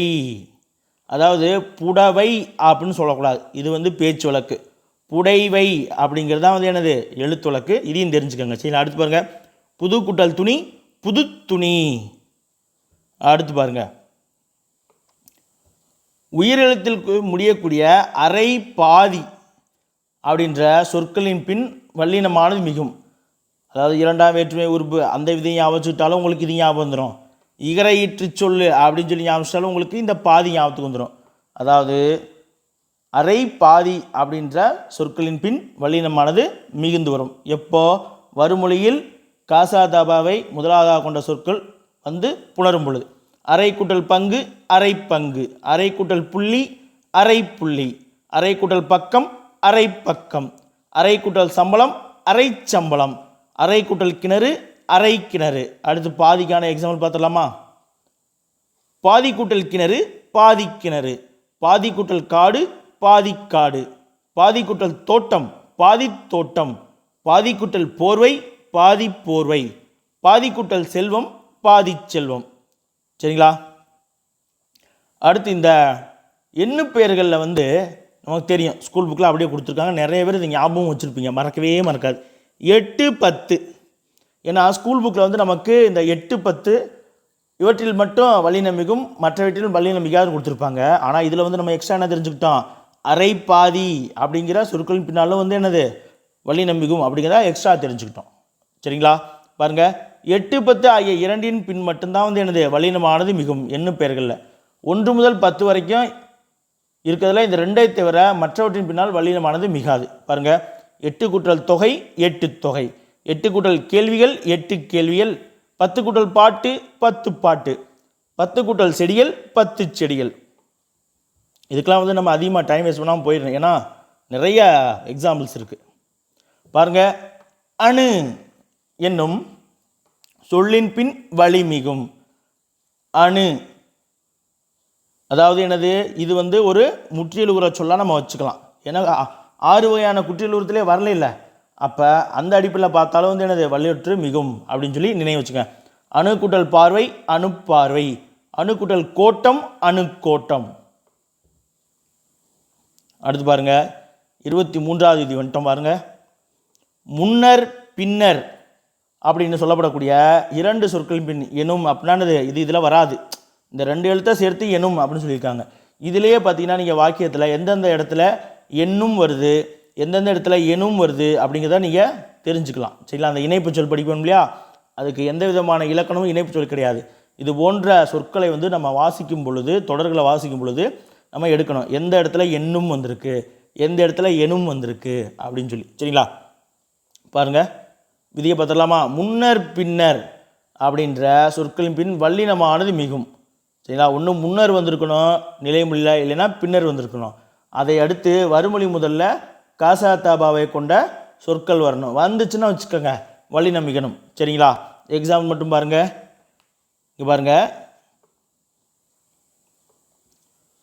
இந்த தொடரை கவனிங்க. எனக்கு முன்னர் பேசியவர் சிறப்பாக உரையாற்றினார். முன்னர் அப்படின்ற சொல்லை அடுத்து இந்த 2 சொல் தான். கவனிங்க, பார்த்தீங்களா? இங்கே வல்லொற்று வந்திருக்கு, இங்கே முன்னர் வந்திருக்கு. அப்போ பண்ணிக்கிறீங்க, இங்கே வல்லின உயிர்மை எழுத்து வந்திருக்கு, இங்கே முன்னர் வந்திருக்கு. அப்போ வல்லொற்றான இப்பு வந்து மிகுந்து வந்திருக்கு. சரிங்களா? அப்போ அதுபோல் தான் மற்ற புணர்ச்சி எல்லாமே. பாருங்கள், முன்னர் கூட்டல் கண்டேன் முன்னர் கண்டேன், முன்னர் சென்றுள்ளேன், பின்னர் தேற்றினான், பின்னர் பேசுவேன், பின்னர் பார்ப்போம். இந்த இரு இருக்குது பார்த்தீங்களா? இந்த இரு வந்தாலும் இப்போ தெரிஞ்சுக்கணும் நீங்கள் ஒரு விஷயம். இங்கே கவனிங்க, கட்டம்போது கவனிங்க. இந்த இடையின இரு அடுத்து ஒற்றெழுத்து வருது. அப்போ என்ன பண்ணிக்கணும்? இந்த இடையின இறை அடுத்து தான் ஒற்றெழுத்தானது வரணும். இங்கே இப்பு வந்திருக்கு, இங்கேயும் இப்பு வந்திருக்கு, இங்கே இத்து வந்திருக்கு, இங்கே இச்சு வந்திருக்கு. சரிங்களா? இங்கே இக்கு வந்திருக்கு இந்த இடத்துல. அப்போ இந்த இடையின இறை அடுத்து அதை அடுத்து பக்கத்திலே இம்மீடியட்டாக இன்னொரு ஒற்றெழுத்தானது வரும். இந்த வல்லின எழுத்தை அடுத்து இந்த இப்படி போடுறது இதெல்லாம் வரக்கூடாது, இது தப்பு. சரிங்களா? இப்போ முயற்சின்னு இருக்கு பாருங்க, முயற்சி அப்படின்றதுனா தப்பு. ஏன்னா இந்த இருக்கு அடுத்து இந்த ஒற்றெழுத்து வரக்கூடாது. முயற்சி இப்படி தான் எழுதணும், முயற்சி. சரிங்களா? இதுதான் வந்து சரியானது. இந்த ஒரு விஷயத்தை இந்த இடத்துல தெரிஞ்சுக்கிட்டோம். அடுத்து போயிடலாமா? இங்கே பாருங்கள், அடுத்த ஒரு தொடர் கொடுத்துருக்காங்க பாருங்கள். சட்டமன்றத்தில் உறுப்பினர்களின் கூச்சலுக்கு பின்னர் அடுத்த ஒரு ஒற்றெழுத்து வந்திருக்கு, பின்னர் ஏன்னா பின்னர் வந்துருச்சு. அந்த இடத்துல ஒரு வேளை இப்படி ஒரு தொடரை கொடுத்துட்டாங்கன்னு வச்சுக்கோங்க, எக்ஸாமில் கொடுத்து ஒற்றுப்பிள்ளையை கண்டுபிடிங்கன்னா உங்களுக்கு இது தெரிஞ்சிருக்கணும். ஏன்னா சொல்லும் பொழுது பின்னர் அந்த இப்போ வரமாட்டேங்குது, ஒரு சில நேரத்தில் நமக்கே தடுமாறுது. ஏன்னா சொல்லி தான் பார்ப்போம், பெரும்பாலான இடங்களில் வந்து நம்ம சொல்லி பார்ப்போம். அப்படி சொல்லி பார்க்கும் பொழுது வரமாட்டேங்குது பாருங்களே. சட்டமன்றத்தில் உறுப்பினர்களின் கூச்சலுக்கு பின்னர் அப்படின்னு தான் வருதே தவிர அங்கிட்டு என்னது வல்லின உயிர்மை எழுத்து முதலாக வந்திருக்கனால அந்த இது நம்ம போக மாட்டேங்குது. அப்போ இந்த பின்னர் முன்னர் அப்படின்னு தெரிஞ்சாதான் இந்த இடத்துல நீங்கள் இந்த இப்பு வரணும், இது சரின்னு போடுவீங்க, இல்லைன்னா தப்புன்னு சொல்லி போட்டுருவீங்க. சரிங்களா? அப்போ கவனம் தேவை. பாருங்கள், சட்டமன்றத்தில் உறுப்பினர்களின் கூச்சலுக்கு பின்னர் பேரவை ஒத்திவைக்கப்பட்டது. ஒத்திவைக்கப்பட்டது இந்த இடத்துலையும் வந்திருக்கு. இதெல்லாம் பின்னாடி வரும்போது சொல்கிறேன். ஏன்னா ஒரு சில வினைச்சொல்லை அடுத்து ஒற்றெழுத்து மிகும் அந்த விஷயங்கள்லாம் வரும். நம்ம விதிகளில் வரும்பொழுது பார்த்தலாம். இப்போ வைக்கப்பட்டதுன்னு இருக்குன்னா இந்த இடத்துல ஏன் அந்த இக்கு சொல்கிறோம்? வைக்கப்பட்டது அப்படின்னு சொல்லி எழுதலாம் இல்லைன்னா வைக்கப்பட்டது அப்படின்னா விஷயம் இதை கண்டுபிடிச்சிருங்க உச்சரிக்கும் பொழுது.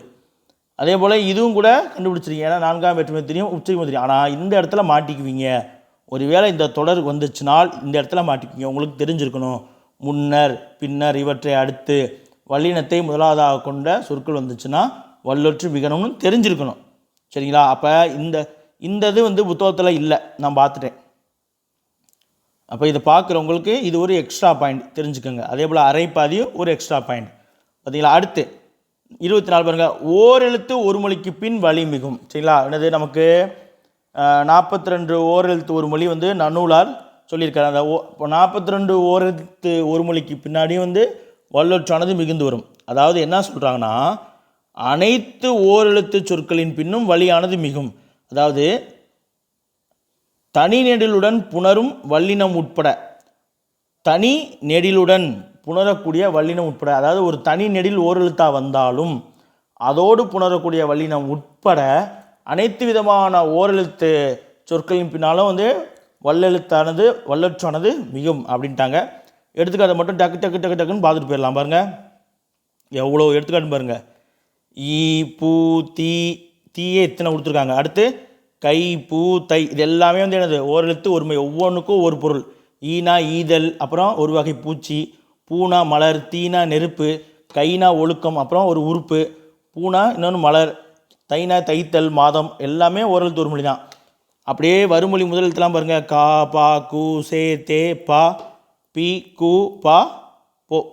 அப்போ இவற்றை அடுத்தது எல்லா இடத்துலையும் வல்லொற்று. ஈக்கால், பூப்பறித்தான், தீக்குணம், தீச்செயல், தீத்தெய்வம், தீப்பண்பு, தீப்பிடித்தது, கை குழந்தை, பூப்பந்தல், தைப்பொங்கல் அப்படின்னு சொல்லி எல்லா இடத்துலையும் ஒற்றெழுத்தானது மிகுந்திருக்கு. அடுத்து பாருங்கள், பா அப்படின்னா செய்யுள் பாடல் அப்படின்ற பொருள். பா கூட்டல் சுவடி பாச்சுவடி, நானா நாக்கு, நாக்கூட்டல் குளறியது, அப்பப்போ எனக்கு நடக்குது பாருங்கள், நாக்குளறியது.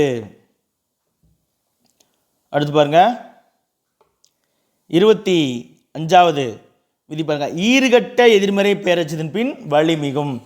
நம்ம ஈறுகட்ட எதிர்மறை பெயரச்சம் இதற்கு முன்னாடி பதிலே பார்த்துருப்போம். எதிர்மறை பெயரச்சம் ஈறுகட்ட எதிர்மறை பெயரச்சம் பார்த்துருப்போம். அதாவது ஒரு பெயரச்சமானது எதிர்மறை பொருளை உணர்த்தினால் அது எதிர்மறை பெயரச்சம்னு சொல்லுவாங்க. அந்த எதிர்மறை பெயரச்சத்தில் நிலைமொழியில் இருக்கக்கூடிய ஈரானது, இறுதி எழுத்தானது கெட்டு வந்தால் அது ஈறுகட்ட எதிர்மறை பெயரச்சம் அப்படின்னு சொல்லுவாங்க. ஒரு முறை நான் சொல்லிடுறேன் பாருங்க. இப்போ கூவா குயில் அப்படின்னு சொல்லி கொடுத்துருக்காங்க. கூவா குயில், அதாவது கூவாத குயில். இப்போ கூவாத அப்படிங்கிறது என்னது, ஒரு எதிர்மறை பொருளை தரக்கூடியது. கூவாத அப்படின்ற ஒரு எச்ச சொல் சரிங்களா, குயில் அப்படின்ற பெயர் சொல்லை கொண்டு முடிவதால் இது ஒரு பெயரச்சம். ஆனால் இது எதிர்மறை பொருளை தருவதால் எதிர்மறை பெயரச்சம் அப்படின்னு சொல்கிறோம். இந்த இடத்துல இந்த நிலைமொழியில ஈரான தா கெட்டு, சரிங்களா, அப்படியே வர்றது கூவா குயில் அப்படின்னு சொல்லி வரும் பொழுது வறுமொழி முதலில் வல்லின உரங்கள் வந்துச்சுன்னா, வறுமொழியில் வல்லின உரங்கள் வந்துச்சுன்னா அந்த ஒற்றெழுத்தானது மிகுந்து தான் புணரும். பாருங்க, கூவா கூட்டல் குயில், இங்கே கூ வந்திருக்கா. அப்போ கூவா குயில் நான் முதல் பதிவு நடத்தும் பொழுதே எதிர்மறை பெயரச்சில் பூராமே பாருங்கள் எல்லாமே வல்லொற்று வந்திருக்கும். அந்த வீடியோ ஒரு தடவை கூட பார்த்தீங்கனாலே உங்களுக்கு தெரியும். அரியா கூட்டல் பிள்ளை, அரியா பிள்ளை. இப்போ இந்த நம்ம என்னது சீவசிந்தாமில் பேசா கூட்டல் மடந்தை இப்படி இருக்கும் பொழுது பேசா மடந்தை அப்படின்னு சொல்லி இந்த இடத்துல வல்லொற்று மிகாது. ஏன்னா இந்த மாங்கிறது வல்லின உயிர்மை எழுத்து கிடையாது, அதனால் மிகாது. ஆனால் வறுமொழியில் வல்லின உயிர்மை எழுத்தை முதலாவதாக கொண்ட எழுத்துக்கள் வந்துச்சுன்னா அதற்கு முன்னாடி இருக்கிறது அந்த சொல் வந்து ஒரு எதிர்மறை பெயரெச்சத்தை, அதாவது ஈர்கட்ட எதிர்மறை பெயரெச்சத்தை உணர்த்தக்கூடிய சொல்லாக இருந்துச்சுன்னா வல்லொற்றானது மிகுந்து தான் வரணும்.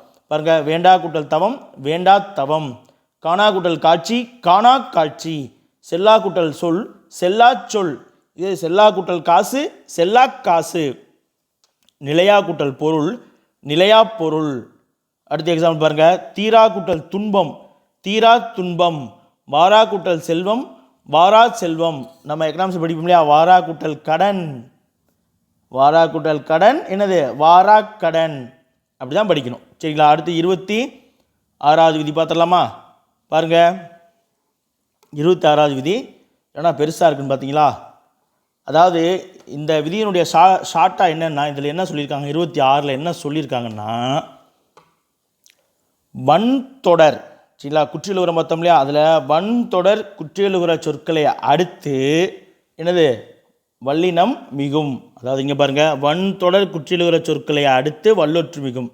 அதுக்கு எக்ஸாம்பிள் தான் கொடுத்துருக்காங்க. இக்கு இச்சு இத்து இட்டு இப்பு இற்று, இப்படி வந்துச்சுன்னா இதை வந்து என்னன்னு சொல்லுவான், வன் தொடர் குற்றியலுகிறோம்னு சொல்லுவான். அந்த சொற்களை அடுத்து என்னது வல்லினமானது மிகும். அதுக்கு எக்ஸாம்பிளும் கொடுத்துருக்காங்க பாருங்கள், எவ்வளோ எக்ஸாம்பிள் கொடுத்துருக்காங்க பாருங்கள். மக்கு தச்சு சொத்து விட்டு உப்பு காற்று, நம்ம அங்கே குற்றியலுகிறத்துலையும் எடுத்துக்காட்டில் பார்த்துருப்போம். அதுக்கு எல்லாமே கொடுத்துருப்பாங்க பாருங்கள். இத்தகைய வன்தொடர் குற்றியலுகிற சொற்கள் நிலைமொழியாக இருந்து வருமொழி முதலில் கசதப முறையே, அதாவது கவ்வு சவ்வு தவ்வு பவ் வரையிலும் உள்ள எழுத்துக்கள் என்னும் எழுத்துக்கள், பாருங்கள் இந்த இத்தனை எழுத்துக்கள் சொல்லும் பொழுது என்னும் எழுத்துக்கள் அப்படிங்கிறாங்க, வந்தால் வழிமிகும். அப்போ வன்தொடர் குற்றியலுகிற சொற்களை அடுத்து எனது வருமொழியில் உயிர்மெய் எழுத்தை முதலாவதாக, அதாவது வல்லின உயிர்மெய் எழுத்தை முதலாவதாக கொண்ட சொற்கள் வந்து புணரும் பொழுது வல்லியற்றானது மிகும், வல்லினம் மிகும். சரிங்களா, அவ்வளோதான். அதைத்தான் கொடுத்துருக்காங்க. இந்த விஷயத்தான் இவ்வளோ பெருசாக கொடுத்துருக்காங்க. சரிங்களா, எக்ஸாம்பிள் மட்டும் பார்த்துட்டு போயிடலாம். பாருங்கள், மக்கு கூட்டல் பையன் மக்கு பையன், தச்சு தொழில் விட்டு சென்றார், செத்து பிழைத்தான், உப்பு கடை, கற்றுக் கொடுத்தார், 10 பாட்டு. சரிங்களா, எல்லாமே இது பூராமே வந்து என்னது வன்தொடர் குற்றியலுகரம். இந்த வன்தொடர் குற்றியலுகரத்தை அடுத்து வரக்கூடிய சொற்கள் வந்து என்னது வல்லொற்று மிகுந்து புணர்ந்திருக்கு. பாருங்கள், அடுத்து பாருங்கள் எவ்வளோ கொடுத்துருக்காங்கன்னு. 8 தொகை எதிர்த்து பேசினார். இங்கே வந்து என்ன சார் வினையச்சா வருது, வினை சொல் வருது, பெயர் சொல், அதெல்லாம் கிடையாது. என்னது வன்தொடர் குற்றியலுகரமா நிலைமொழி, அவ்வளோதான். வன்தொடர் குற்றியில் வந்தால் அது பெயரச்சா வினையச்சா அதெல்லாம் உங்களுக்கு தேவையில்லை. நிலைமொழி வன்தொடர் குற்றியலுகரமா, வருமொழி முதல்ல வந்திருக்கா, காசா தபா வந்திருக்கா, அவ்வளோதான். ஆனால் வல்லின மிகால வரும்பொழுது இதுவே மாறலாம். ஒருவேளை நிலைமொழி வன்தொடர் குற்றியலமாக இருந்து ஏதேனும் இது ரெண்டும் சேரும் பொழுது ஏதோ ஒரு மாற்றம் ஏற்பட்டுச்சுன்னா அந்த இடத்துல வந்து சேர்த்து சொன்னால் பொருள் மாறுபாடு ஏற்படும் அப்படின்னு இருந்துச்சுன்னா அந்த இடத்துல வந்து என்ன பண்ணுவாங்க, வல்லினத்தை ஒற்று மிகாமல் இருக்கணும்னு சொல்லியிருப்பாங்க. அப்போ நம்ம அதை தான் தெளிவாக பார்த்துக்கணும். சரிங்களா, இது இப்போதைக்கே இதை ஞாபகம் வச்சுக்கோங்க. என்னது நிலைமொழி வன்தொடர் குற்றியலுகரம், அதை மட்டும் ஞாபகம் வச்சுக்கோங்க. பாருங்கள், அடுத்து எல்லாமே மீட்டு கூத்துதல் தந்த மீட்டு தந்த, கேட்டு செய்தான் கேட்டு செய்தான், கேட்டு கொன்றான், விட்டு சென்றான், பாட்டு பாடு.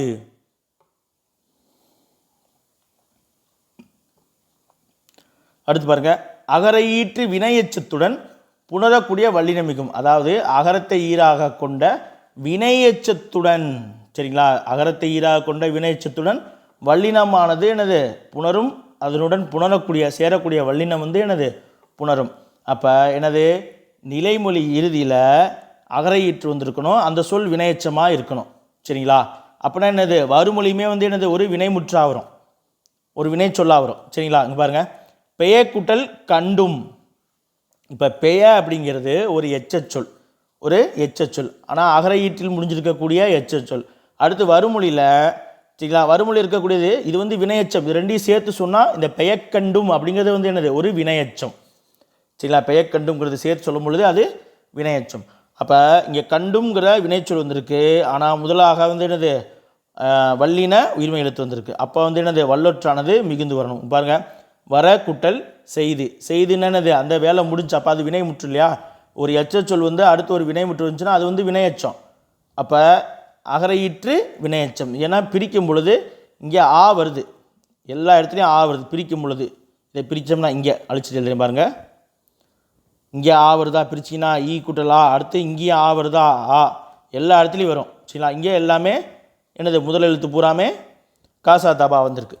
அப்போ இந்த எல்லா இடங்களையும் வல்லொற்றானது மிகுந்து வரணும். பெயக்கண்டும், வரச் செய்து, தரத்தகும், செய்யப்பெற்று, வரச் சொன்னார், வரக் கூறினார். அடுத்து தேடப் போனார், பார்க்க தவறினார் சரிங்களா. அடுத்து பாருங்கள், பாடக் கேட்டேன், மெல்ல பேசினர். அதாவது இதுக்கெல்லாம் ஷார்ட்கட்டு ஒரு அளவாக தான் நம்ம வச்சுக்க முடியும். ஆனால் இதை கான்செப்டை புரிஞ்சுக்கிட்டிங்கனாலே உங்களுக்கு பெருசாக இதில் ஷார்ட்கட் தேவைப்படாது சரிங்களா. என்னென்ன விஷயம் மெயின் கான்செப்ட்டு என்ன அப்படின்னு தெரிஞ்சுக்கிட்டா போதும். பெருசாக நீங்கள் இதுக்கு ஷார்ட்கட் போட்டு அப்படி இப்படிலாம் வந்து குழம்ப வேண்டியதே இல்லை. அதையும் சொல்லிட்டேன், ரெண்டில் ஏதாவது ஒன்று தெளிவாக படிச்சுங்க.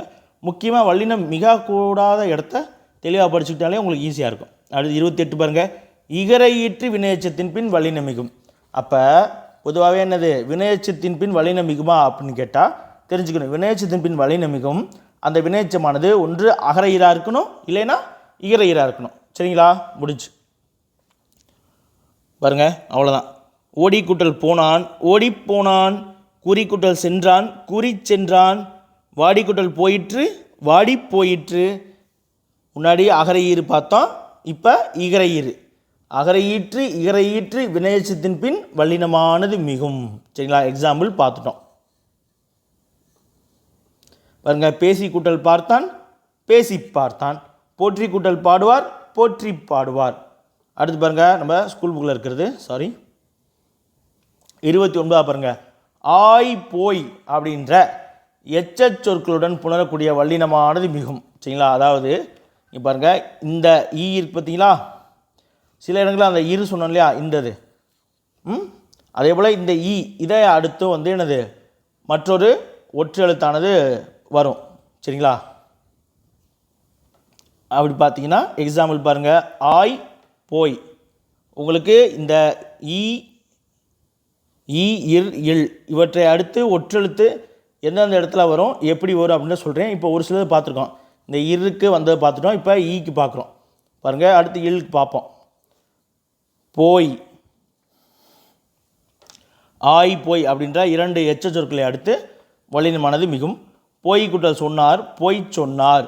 போய் தேடினார், சொன்னதாய் சொல். ஆய் வந்துருச்சா, அடுத்து இங்கே ஆய் அப்படின்ற சொல். ஒழுங்காய் படி, என்னது ஆய் வந்துருச்சா. அடுத்து மெதுவாய் காட்டு, வந்ததாய் கூறு.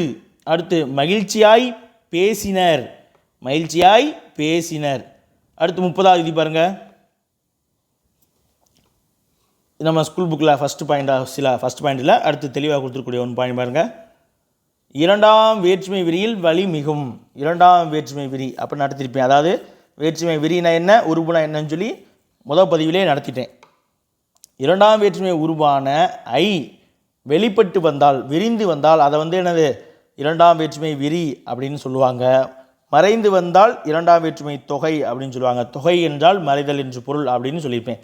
இப்போ எந்த இடத்துல இந்த 2ஆம் வேற்றுமை விரி இருக்கணும் அப்படின்னா, நிலைமொழியில் 2ஆம் வேற்றுமை விரியாக இருந்து சரிங்களா. நிலைமொழி 2ஆம் வேற்றுமை நிலைமொழி வந்து என்னது 2ஆம் வேற்றுமை விரி வந்து ஐ வெளிப்பட்டு வந்து, நிலைமொழியில் ஐயானது வெளிப்பட்டு 2ஆம் வேற்றுமை உருவானது வெளிப்பட்டு வந்து வறுமொழி முதலில் காசா தாபா வல்லெழுத்துக்கள் வந்தால் வல்லொற்றானது மிகும் சரிங்களா.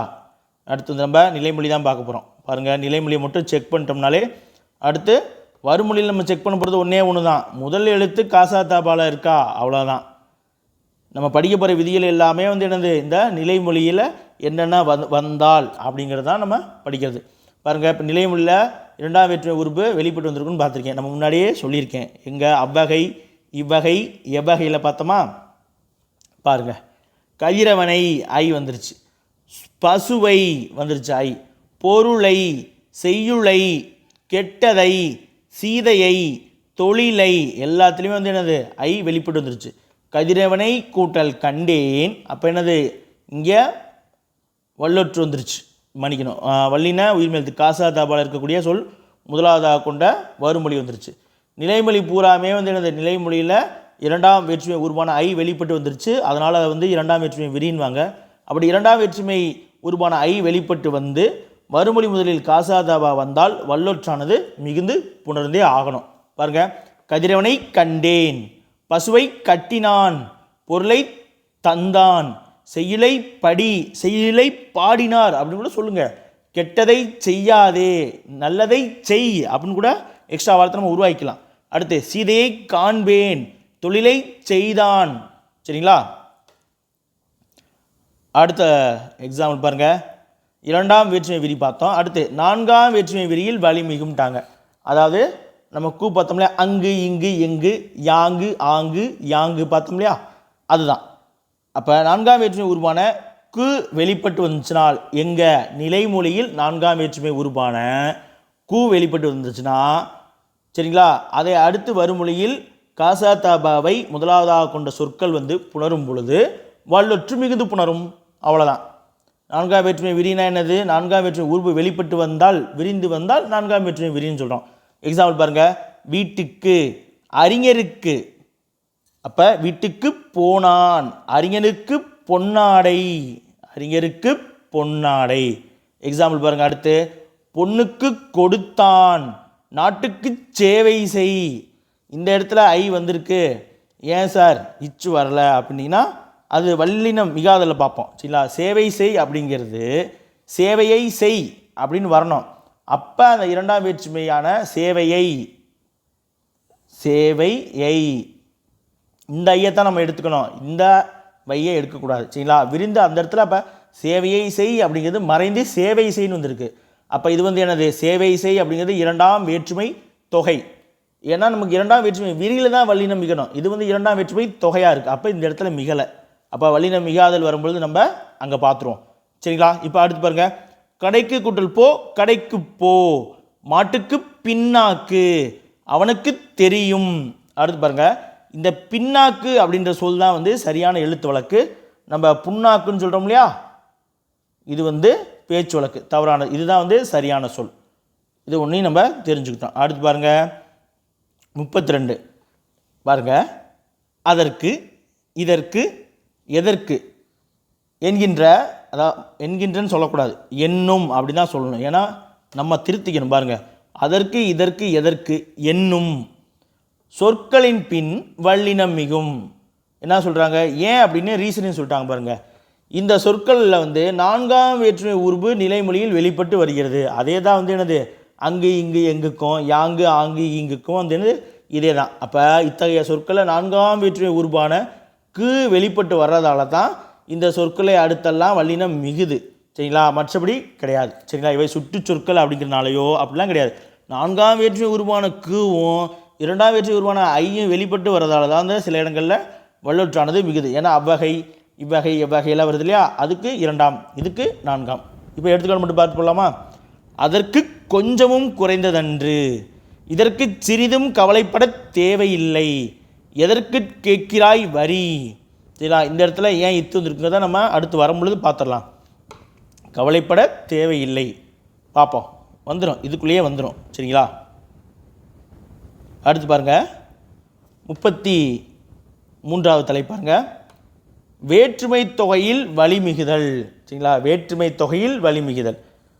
வேற்றுமை விரி பார்த்துட்டோம். வேற்றுமை உருவான ஐ, ஆள், கு,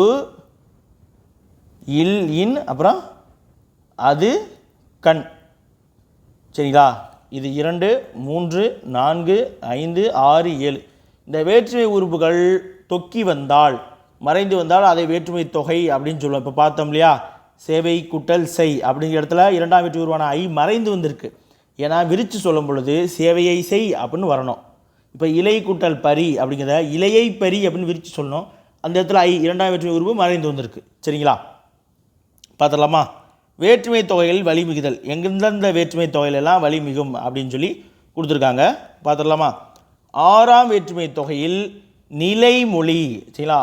ஆறாம் வேற்றுமை தொகையில் நிலைமொழியானது அக்ரிணையாக இருப்பின் வழிமிகும். சரிங்களா? அக்ரிணையாக இருந்துச்சால் வழிமிகும். அடுத்து கொடுத்துட்டாங்க பாருங்கள், ஆறாம் வேற்றுமைக்கான உருபு அது அப்படியுமே கொடுத்துட்டாங்க. உடைமை பொருளை வரக்கூடியது. சரிங்களா?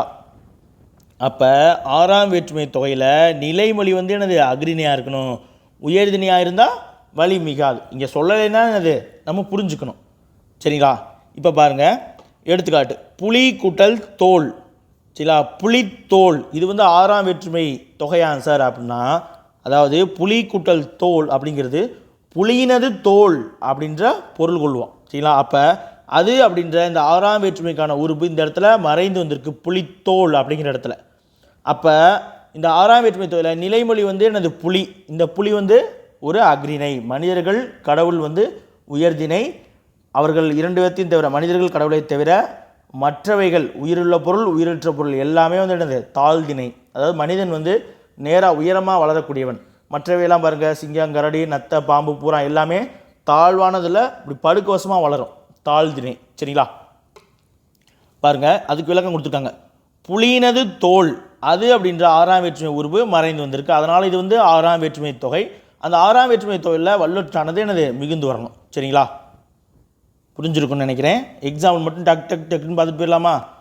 குருவித்தலை அப்படின்னா என்னது குருவினுடைய தலை, அதாவது குருவினது தலைன்னு பொருள்.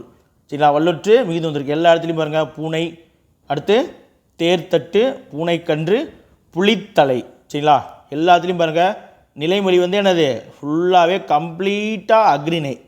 வறுமொழி முதல் பூராம் பாருங்கள், எல்லாமே என்னது காசா தபலா வந்திருக்கு. அப்போ வல்லொற்று எல்லா இடத்துலையும் மிகுந்து இருக்கா? அப்போ கரெக்ட். குருவித்தலைன்னா என்னது குருவினது தலை, பூனையினது கால், தேரினது தட்டு, பூனையினது கண், புலியினது தலை. இந்த எல்லா இடத்துலையும் பார்த்தீங்கன்னா, சரிங்களா, இந்த எல்லா இடத்துலையும் அது அப்படின்ற இந்த ஆறாம் வேற்றுமை உருவானது மறைந்து வந்திருக்கு. அப்போ இது வந்து ஆறாம் வேற்றுமை தொகை. அதனால் வல்லொற்றானது எல்லா இடத்துலையும் மிகுந்து வந்திருக்கு. சரிங்களா? புரிஞ்சிருக்குன்னு நினைக்கிறேன். அடுத்து பாருங்கள், அதே தான். குதிரை கூட்டல் சேனம், குதிரை சேனம். அதாவது என்னது குதிரையினுடைய சேனம், குதிரையினது சேனம். தலையினது தோற்றம், தலை தோற்றம். என்னது கங்கையினது கரை, கங்கை கரை. சரிங்களா? நான் சொன்ன பாயிண்ட்டை சொல்லியிருக்காங்க பாருங்கள். என்னது ஆறாம் வேற்றுமை தொகையில் நிலைமொழி அக்ரிணையாக இருந்தால் மட்டுமே வலிமிகும், நிலைமொழி உயர்திணையாக இருந்தால் வலி மிகாது. அதற்கு எக்ஸாம்பிள் கொடுத்துருக்காங்க பாருங்கள். நிலைமொழி ஆறாம் வேற்றுமை தொகையில் உயர்திணையாக இருந்துச்சுன்னா வலி மிகாமல் எப்படி வரும், எவ்வளோ டீட்டெயிலாக கொடுத்துருக்காங்க பாருங்களே. சான்றோர், புலவர், மறவர் இது எல்லாமே வந்து என்னது உயர்திணை. பாருங்கள், பேரவை, கூட்டம், குடில் ரெண்டுமே புணரும் பொழுது வல்லொற்று இல்லாமல் சான்றோர் பேரவை, புலவர் கூட்டம், மறவர் குடில். சார் இந்த கருத்து நீங்கள் வல்லொற்று வரலான்னு சொன்னீங்க அப்படின்னு சொல்லிக்க. ஆமாம், இதுக்கடுத்து வருந்தான், ஆனால் சில இடங்களில் வராது. அப்படி வரக்கூடிய இடங்களில் பாருங்கள், இந்த ஆறாம் வேற்றுமை தொகையில் நிலைமொழி உயர்திணையாக இருந்து இந்த வந்திருந்தாலும் வல்லொற்று மிகக்கூடாது. வறுமொழி முதல்ல வல்லொற்று வந்திருந்தாலும் மிகக்கூடாது. சரிங்களா? இது ஒரு வல்லின மிகா பாயிண்ட்டு, இந்த இடத்துல நீங்கள் தெரிஞ்சுக்கணும். பாருங்களா? அடுத்து புரிஞ்சிருச்சு. அடுத்து பாருங்கள், புலவர் கூட்டல் கூட்டம், புலவர் கூட்டம். மறவர் கூட்டல் புலவர் இக்கு சொல்லக்கூடாது, புலவர் கூட்டம். மறவர் கூட்டல் குடில், மறவர் குடில். அடுத்து வந்து என்னது, இன்னொரு வார்த்தை கூட சொல்கிறேன், புலவர் கூட்டல் தொழில். திருக்குறளில் வரும் இல்லையா, புலவர் தொழில் அப்படின்னு தான் சொல்லணும், இத்து வரக்கூடாது. சரிங்களா? சாரி, 1 hour ஆயிடுச்சு. பார்ப்போம். கிட்டத்தட்ட ஒரு 34 தலைப்புகள் வந்திருக்கு. ஒரு 40 தலைப்புகள் கூட நம்ம இதில் பார்ப்போம். சரிங்களா? இங்கேயே அதான் கொடுத்துருக்காங்க. ஆறாம் வேற்றுமை தொகையில் நிலைமொழி அக்ரிணையாக இருப்பில் வலிமிகும், உயர்திணையாக இருந்தால் வலிமிகாது. திரும்ப சொல்லி நமக்கு திரும்ப ஞாபகப்படுத்துகிறாங்க. நம்ம எத்தனை டைம் கேட்குறோமோ அத்தனை டைம் வந்து நமக்கு நினைவில் நல்லாயிருக்கும். அடுத்து 34 பாருங்கள், உடன் தொக்க தொகையில் ஒற்று. அதாவது உருவும் பயனும் உடன் தொக்கி வரும். சில வேற்றுமைகளில் அதனுடைய உருவும் பயனும் உடன் தொக்கி வரும், உடன் மறைந்து வரும். அதைத்தான் வந்து என்ன சொல்கிறாங்க, உடன் தொக்க தொகை. அந்த இடத்துல ஒற்று மிகுதல் பற்றி நமக்கு கொடுத்துருக்காங்க பாருங்கள். அப்படி வர்றதில்ல, அப்படி உடன் தொக்க தொகை ஒற்று மிகுதல்ல ஒன்றே ஒன்றுக்கு மட்டும் ஒற்று மிகாது, வராது. ஏன்னா அதில் உடன் தொக்க தொகை அந்த இடத்துல இருக்காது. அது எது அப்படின்னா, நம்ம இப்போ பார்த்த ஆறாம் வேற்றுமையில் உருவும் பயனும் உடன் தொக்க தொகை அமையாது. சரிங்களா? ஆறாம் வேற்றுமையில் உருவும் பயனும் உடன் தொக்க தொகை அமையாது. மீதம் இருக்கக்கூடிய சரிங்களா? 2, 3, 4, 5 மற்றும் 7ஆம் வேற்றுமைகளில் உருவும் பயனும் உடன்தொக்க தொகையில் வழிமிகும். மறக்கவே தேவையில்லை. 2, 3, 4, 5, 7 வேற்றுமைகளில் உருவும் பயனும் உடன்தொக்க தொகை வந்துச்சுன்னா என்னது? வல்லினமானது மிகும். இப்போ ஒவ்வொன்றுக்கா எக்ஸாம்பிள் கொடுத்துருக்காங்க. 2க்கு எக்ஸாம்பிள், 3க்கு எக்ஸாம்பிள், 4க்கு எக்ஸாம்பிள், 5க்கு எக்ஸாம்பிள் மற்றும் 7க்கு எக்ஸாம்பிள் பார்த்தலாமா? பாருங்க, 2ஆம் வேற்றுமை உருவும் பயனும் உடன்தொக்க தொகையில் வரும் வழிமிகும் அப்படின்ற தலைப்புக்கு என்னென்ன எடுத்துக்காட்டுன்னு பாருங்க. கஞ்சி கூட்டல் தொட்டி, கஞ்சி தொட்டி. சரிங்களா? இது எப்படி சார் 2ஆம் வேற்றுமை உருவும் பயனும் உடன்தொக்க தொகையாகும் அப்படின்னா, கஞ்சி தொட்டி அப்படின்னா கஞ்சியை ஊற்றி வைத்திருக்கும் தொட்டி. அப்போ இந்த ஊற்றி வைத்திருக்கும் அப்படின்ற அதனுடைய பயன் இருக்கு பார்த்தீங்களா? உருவு மட்டும் இல்லாமல் அப்படின்ற உருவு மட்டும் இல்லாமல் அதனுடைய பயனும் உடன் தொக்கி வருது. அதனால தான் வந்து இதை உருவும் பயனும் உடன் தொக்க தொகை அப்படின்னு சொல்கிறோம். கஞ்சி தொட்டி சொல்லி பார்த்து நீங்கள் தெரிஞ்சுக்கணும். அடுத்து வெற்றி கூட்டல் திருமகள், வெற்றி திருமகன், அதாவது வெற்றியை பெற்ற திருமகன். உருவு மறைஞ்சு வந்திருக்கு, பெற்ற திருமகன்ற என்னது? உடன் பயனும் வந்து மறைந்து வந்திருக்கு. சரிங்களா? அடுத்து டக்குன்னு எக்ஸாம்பிள் பார்த்துட்டு போயிடலாமா? எலி கூட்டல் கூண்டு, எலி கூண்டு, அதாவது எலியை அடைத்து வைக்கும் கூண்டு. அரிசி கூட்டல் பானை என்னது? அரிசி பானை. இப்போ வரணும். சரிங்களா? இந்த வார்த்தையை, இந்த சொற்களை நீங்கள் சொல்லி பார்த்தாலே உங்களுக்கு தெரியணும். என்னது? இந்த இடத்துல 2ஆம் வேற்றுமை உருவும் பயனும் உடன் தொக்க தொகை வந்திருக்கு. அப்போ 2ஆ பிரிங்க. பிரித்து பார்த்துட்டிங்கன்னா என்னது? வருமொழி வருமொழியில் வல்லின உயிர்மை வந்திருக்கா? அப்போ ஒற்றெழுத்து போட்டுருங்க. அப்படியும் கூட இல்லைன்னா அதுவும் கூட உங்களுக்கு ஞாபகம் வச்சு கஷ்டமாக இருக்குன்னு வச்சுக்கோங்க. இந்த சொற்கள் எல்லாம் பாருங்கள். கஞ்சி, வெற்றி, எலி, அரிசி எல்லாமே என்னது? இகரையீற்று சொல். இகரையீற்று சொல்லை அடுத்து வருமொழி முதலில் வல்லினம் வந்தால் என்னது? வல்லொற்று மிகும் போட்டு விட்ருங்க. முடிஞ்சு. தப்பாக வாய்ப்பே இல்லை. ஆனால் வரக்கூடாது அப்படின்னா நீங்கள் வல்லினம் மிகாதல்ல எந்தெந்த ரீசனில் வரக்கூடாதுன்னு தெரிஞ்சுக்கணும். எப்போ நம்ம ஒன்று பார்த்தோம், என்னது? நிலைமொழி உயர்திணையாக இருந்தால். எங்கே? 6ஆம் வேற்றுமையில். சரிங்களா? 6ஆம் வேற்றுமை தொகையில் நிலைமொழி உயர்திணையாக இருந்தால் என்னது? வல்லொற்று மிகக்கூடாதுன்னு பார்த்தோம். அக்ரிணியாக இருந்தால் மட்டும்தான் மிகணும்னு பார்த்தோம். அந்த டிஃப்ரென்ஸை நீங்கள் தெரிஞ்சுக்கிட்டிங்கன்னா உங்களுக்கு ரொம்ப ஈஸியாக இருக்கும். சரிங்களா? சரி, டக்குன்னு எடுத்துக்காட்டை பார்த்துட்டு நம்ம போயிடலாமா? எல்லாமே பாருங்கள். அடுத்து வந்து 2 பார்த்துட்டோமா? 2க்கு அப்புறம் இங்கே பாருங்கள், நம்ம ஸ்கூல் புக்கில் இருக்க எடுத்துக்காட்டு கொடுத்துருக்காங்க பாருங்கள். தயிர் கூட்டல் குடம். நமக்கு என்னது? மோர் கூட்டல் குடம் கொடுத்துருப்பாங்களா? என்னது? தயிரை வைத்துள்ள குடம். இக்கு வரணும். புரியுங்களா? இப்போ இந்த இடத்துல இக்கு வந்திருக்கு, ஆனால் அங்கே வரக்கூடாது. எப்போ? நிலைமொழி உயர்தினியாக இருந்தால் அப்படின்னு சொல்லியிருக்கேன். அந்த இடத்துல வந்தால் வரக்கூடாதுங்கிற இடத்துல வரக்கூடாது தான். சரிங்களா? அடுத்து தேர் கூட்டல் பாகன். இது ஸ்கூல் புக்கில் இருக்கிறது. தேரை ஓட்டும் பாகன். சரிங்களா? தேரை ஓட்டும் பாகன். இந்த உருவும் பயனும் உடன்தொக்க தொகையோட இந்த பதிவை வந்து முடிச்சுக்குவோம். மீதம் உள்ள விதிகளை வந்து நம்ம அடுத்த பதிவில் பார்க்கலாம். அடுத்து பாருங்கள், 3ஆம் வேற்றுமையில் உருவும் பயனும் உடன்தொக்க தொகையில் வரக்கூடிய வல்லினமானது மிகும். எடுத்துக்காட்டு பாருங்கள். வெள்ளி கூட்டல் பணம். வெள்ளிப்பணம் அப்படின்னு சேர்த்து சொல்லுவோம். இப்போ வந்து சேர்த்து தான் சொல்லணும். வெள்ளிப்பணம் அப்படின்னா வெள்ளியால் செய்த பணம், வெள்ளியால் ஆன பணம் அப்படின்ற பொருள். பித்தளை கூட்டல் தட்டு, பித்தளை தட்டு, அதாவது பித்தளையால் செய்த தட்டு, பித்தளையால் ஆன தட்டு. அதாவது ஆள், அந்த என்னது? 3ஆம் வேற்றுமை உருவான அந்த ஆள் இருக்கு பார்த்தீங்களா? ஆள், ஆண், ஒடு, ஓடு, தாயோடு, மக்கள் அப்படின்னு சொல்லுவோம். அதெல்லாம் 3ஆம் வேற்றுமை உருபு. இந்த உருவான ஆள் வந்து மறைந்து வந்தது மட்டும் இல்லாமல் செய்த அப்படின்ற அந்த பயனும் தொக்கி வருது. அதனால் இது வந்து என்னது? 3ஆம் வேற்றுமை உருவும் பயனும் உடன் தொக்க தொகை. வருமொழி முதல்ல காசா தாபா வந்துச்சுன்னா வல்லொற்று மிகுந்து வரணும். சரிங்களா? அப்படி இல்லைனாலும் நீங்கள் இதை ஞாபகம் வச்சுட்டாலும் பாருங்கள். இங்கே வெள்ளி இகரையீற்று சொல், 2ஆம் வேற்று உருவு வெளிப்பட்டு வந்திருக்கு. இதை பித்தளையை ஆள் செய்த தட்டு அப்படின்னு சொல்லுவோமா? இல்லை. பித்தளை தட்டுன்னா பித்தளையால் செய்த தட்டு, பித்தளையால் செய்த தட்டு அப்படின்னு சொல்ல மாட்டோம். இன்னொரு ஏதோ சேர்த்து போட மாட்டோம். இங்கேயும் பித்தளை. அடுத்து பாருங்கள், பருத்தி. பருத்திக்கு சாரிப்பா, இகரையீற்று சொல் வந்திருக்கு நிலைமொழி இறுதியில். பருத்தி கூட்டல் புடவை, பருத்தி புடவை. பித்தளை கூட்டல் குடம், பித்தளை குடம். 2ஆம் வேற்றுமை உருவு வந்திருக்கு. பித்தளை கூட்டல் தட்டு, பித்தளை தட்டு, பித்தளை கூட்டல் குடம், பித்தளை குடம். சரிங்களா? அடுத்து பாருங்கள், ஓர் எழுத்து ஒரு மொழி அடுத்து என்னது? வல்லினம் மிகும் பார்த்தோமா? இங்கே பாருங்கள், பூ கூட்டல் பந்தல். பூவால் ஆன பந்தல் அப்படின்னு பார்த்தோம்னா அது மூன்றாம் வேற்றுமை உருவும் பயன் உடன்தொகை தொகை. நீங்கள் இங்கே பாருங்கள், ஓரெழுத்து ஒருமொழி அடுத்து ஒற்றுமிகும் அப்படின்னு சொல்லி புரிஞ்சுக்கோங்க. அடுத்து இரும்பு கூட்டல் பெட்டி, இரும்பு பெட்டி, இது நீங்கள் தெரிஞ்சுக்கணும்னு சொல்கிறேன். அதாவது இரும்பார் செய்த பெட்டி, இதுக்கு கரெக்டாக இது ஏன் இரும்பு கூட்டல் பெட்டி இரும்பு பெட்டி இங்கே ஒற்று மிகுது அப்படின்னா, இதை பார்த்தீங்கன்னா தனியாக விட்டீங்கன்னு வச்சுக்கோங்க, இது உண்மை தொகை ஆயிரும்.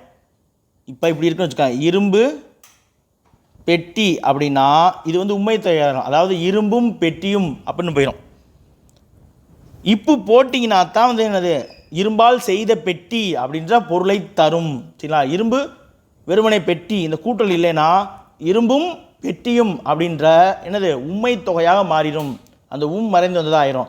அதனால் ஒற்றெழுத்தை போட்டு இரும்பால் செய்த பெட்டி அப்படின்னு சொல்லி பொருள் உணர வைக்கிறோம். புரியுதுங்களா? அதனால தான் இந்த இடத்துல மிகுது. சரிங்களா? அதே போல் அட்டை, அட்டையால் செய்த பெட்டி இரண்டாம் வேற்றுமை உறுப்பு வெளிப்பட்டு வந்திருக்கு. அடுத்து காகிதம் கூட்டல் புத்தகம், காகித புத்தகம், இதுக்கு என்னென்னா இங்கே நம்ம பார்த்ததில் வரல, வந்திருக்கு. இங்கே இரும்புக்கு அதே கான்செப்ட், காகிதமும் புத்தகமும் அப்படின்னு வந்துச்சுன்னா எண்ணுமையாக மாறிடும். சரிங்களா? அதாவது இந்த இது போடலைன்னா காகிதமும் புத்தகமும் அப்படின்னா என்னது, அது எண்ணுமை. அந்த இங்கே மறைந்து வந்திருக்குன்ட்டு இது உண்மை தொகையாக மாறிடும். அப்படி உண்மை தொகையை சொன்னால் அதுக்கு இந்த இடத்துல பொருள் இல்லாமல் போயிடும். அதாவது தனித்தனியாயிரும். காகிதம் தனி, அதாவது எண்ணுமைன்னு ஏன் பேர் சொல்கிறாங்கன்னா, அண்ணன் தம்பி அக்கால், அண்ணனும் தம்பியும் அக்காவும் இப்படி எண்ணி எண்ணி சொல்வதால் தான் எண்ணுமைன்றாங்க. ஆனால் இந்த இடத்துல காகித புத்தகம் நம்ம எழுதும் பொழுது ஒற்றெழுத்தை விட்டுட்டு எழுதுனோம்னா, சரிங்களா, இந்த இடத்துல இரும்பு பெட்டி அப்படிங்கிற இடத்துல இந்த ஒற்றெழுத்தை விட்டுட்டு இரும்பு பெட்டின்னு எழுதினோம்னா இரும்பும் பெட்டியும் எண்ணி சொல்கிற மாதிரி ஆயிரும், காகிதமும் புத்தகமும் எண்ணி சொல்கிற மாதிரி ஆயிரும். அதன் காரணமாக ஒற்றெழுத்தை போட்டு இரும்பு பெட்டி அப்படின்னு சொல்லி இரும்பார் செய்த பெட்டி அப்படின்னும், காகித புத்தகம் அப்படின்னு சொல்லி ஒற்றெழுத்தை போட்டு காகிதத்தால் ஆன புத்தகம் அப்படின்னு சொல்லி பொருள் கொள்கிறோம். அதற்காகத்தான் இந்த இடத்துல ஒற்றெழுத்தானது மிகுது. சரிங்களா? மற்றது உங்களுக்கு ஈஸியாக இருக்கும், இது உங்களுக்கு புரிஞ்சிருக்கும். சரிங்களா? அதுக்காக தான் இதுக்கு எக்ஸ்ப்ளனேஷன் கொடுத்துருக்கேன். அடுத்து பார்த்துலாமா? நான்காம் வேற்றுமை உருவும் பயனும் உடன்தொக்க தொகையில் வரும் வழி மிகும் அப்படின்ட்டாங்க. சரிங்களா? அதாவது கு மறைந்து வரணும், அதனுடைய பயனும் மறைந்து வரணும். எடுத்துக்காட்டு பாருங்க, குழந்தை கூட்டல் பால், குழந்தை கூட்டல் பால், குழந்தை பால், ஒற்றெழுத்தானது மிகுந்து வந்திருக்கு. சரிங்களா? ஒற்றெழுத்தானது மிகுந்து வந்திருக்கு. அதாவது என்ன பொருள் அப்படின்னா, குழந்தைக்கு கொடுக்கும் பால். அப்போ இந்த கு நான்காம் வேற்று உருவு மறைந்து வந்திருக்கு, கொடுக்கும் அப்படின்ற அதனுடைய பயன் மறைந்து வந்திருக்கு.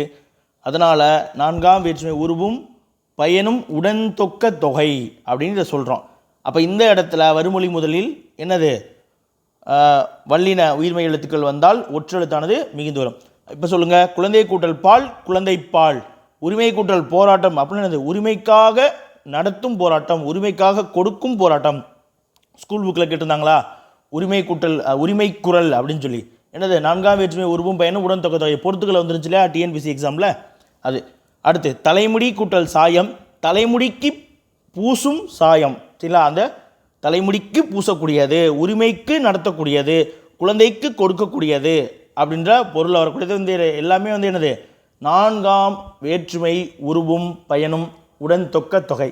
இந்த நான்காம் வேற்றுமை உருவும் பயனும் உடன் தொக்க தொகையில் வறுமொழி முதலில் காசாதபா முதலாவதாக கொண்ட எழுத்துக்கு சொற்கள் வந்தால் வல்லொற்று மிகுந்து புணரும். இப்போ நம்ம முன்னாடி பார்த்தோம் இல்லையா, இரண்டாம் வேற்றுமை உருவு, அந்த விதிக்குள்ளேயே இதை புறம் கொண்டு வந்துடலாம் பாருங்கள். குழந்தை ஐ வெளிப்பட்டு வந்திருக்கு, குழந்தைக்கு பால் அப்படின்னு சொல்ல மாட்டான், உரிமையை போராட்டம் அப்படின்னு சொல்ல மாட்டான், ஐ வந்திருக்கு அவ்வளோதான். அடுத்து தலைமுடி ஈ வந்திருக்கு பாருங்க. சரிங்களா? கவனிங்க, எல்லா இடத்துலையும் இந்த ஒற்றெழுத்தானது மிகுது வந்திருக்கு. சரிங்களா? குழந்தை கூட்டல் பால், குழந்தை பால், உரிமை கூட்டல் போராட்டம், உரிமை போராட்டம், தலைமுடி கூட்டல் சாயம், தலைமுடி சாயம். அடுத்து பாருங்க, பசு கூட்டல் தீவனம், என்னது, பசுவிற்கு கொடுக்கக்கூடிய தீவனம். அப்போ என்னது, பசு தீவனம். பாருங்க, ஒரு குறிப்பு கொடுத்துருக்காங்க பாருங்களே. குறிப்பு என்ன சொல்லியிருக்காங்க, பெயரும் பெயரும் சேர்ந்து அமைவது பெயர் தொகை. சரிங்களா? பெயரும் பெயரும் சேர்ந்து அமைவது தான் பெயர் தொகை. இப்பெயர் தொகைகளில் நிலைமொழி உயர்திணையாய் இருப்பின் வலிமிகாது அப்படின்னு சொல்லி கொடுத்துருக்காங்க. கவனிங்க, இங்கே பாருங்கள். அதாவது இந்த குறிப்பில் என்ன சொல்லியிருக்காங்கன்னு இப்போ உங்களுக்கு விளக்குறேன் பாருங்கள், ஈஸியாக புரிய வச்சுறேன்.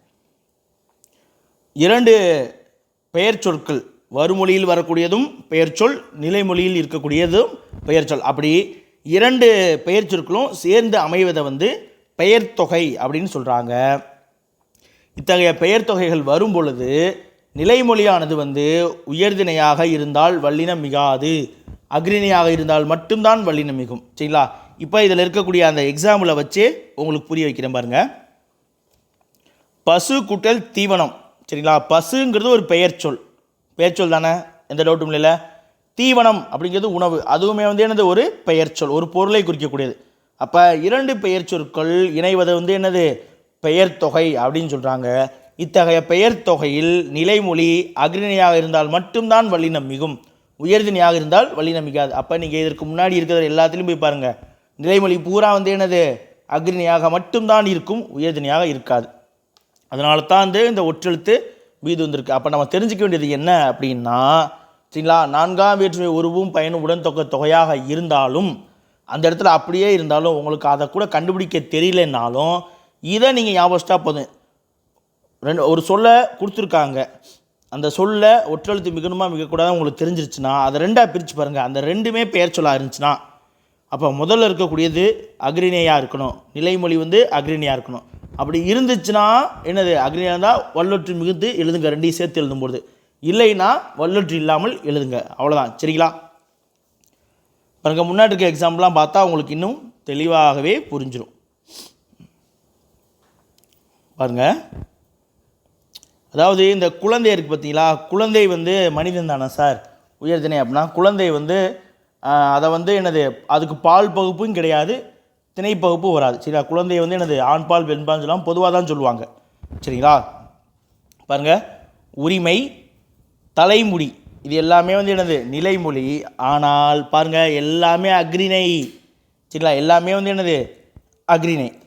உரிமைங்கிறது ஒரு செயலை குறிக்கக்கூடிய ஒரு பெயர் சொல், தலைமுடிங்கிறது என்னது, ஒரு இடம், பெயரை குறிக்கக்கூடிய பெயர் சொல். சரிங்களா? அடுத்து சாயம்ங்கிறது என்னது, ஒரு பொருள், போராட்டங்கிறது ஒரு தொழிற்பெயர், பாலுங்கிறது ஒரு பொருள் பெயர். சரிங்களா? அப்போ 2 பெயர் சொற்கள், பெயர் கூட்டல் பெயர் உணர்றதை என்னது, பெயர் தொகை அப்படின்னு சொல்கிறாங்க. அந்த இடத்துல நிலைமொழியானது அக்ரிணையாக இருக்கணும், அப்போ தான் வல்லினம் மிகும். உயர்திணையாக ஒருவேளை இருந்தால் வல்லினம் மிகாது. சரிங்களா? இப்போ எடுத்துக்காட்டு பார்க்கலாமா? ஏதாவது ஒரு உயர்திணை வச்சு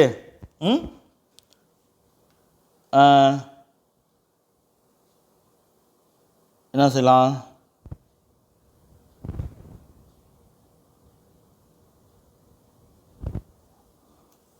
அரசன், அது அரசனது வாழ்னு போயிருமோ?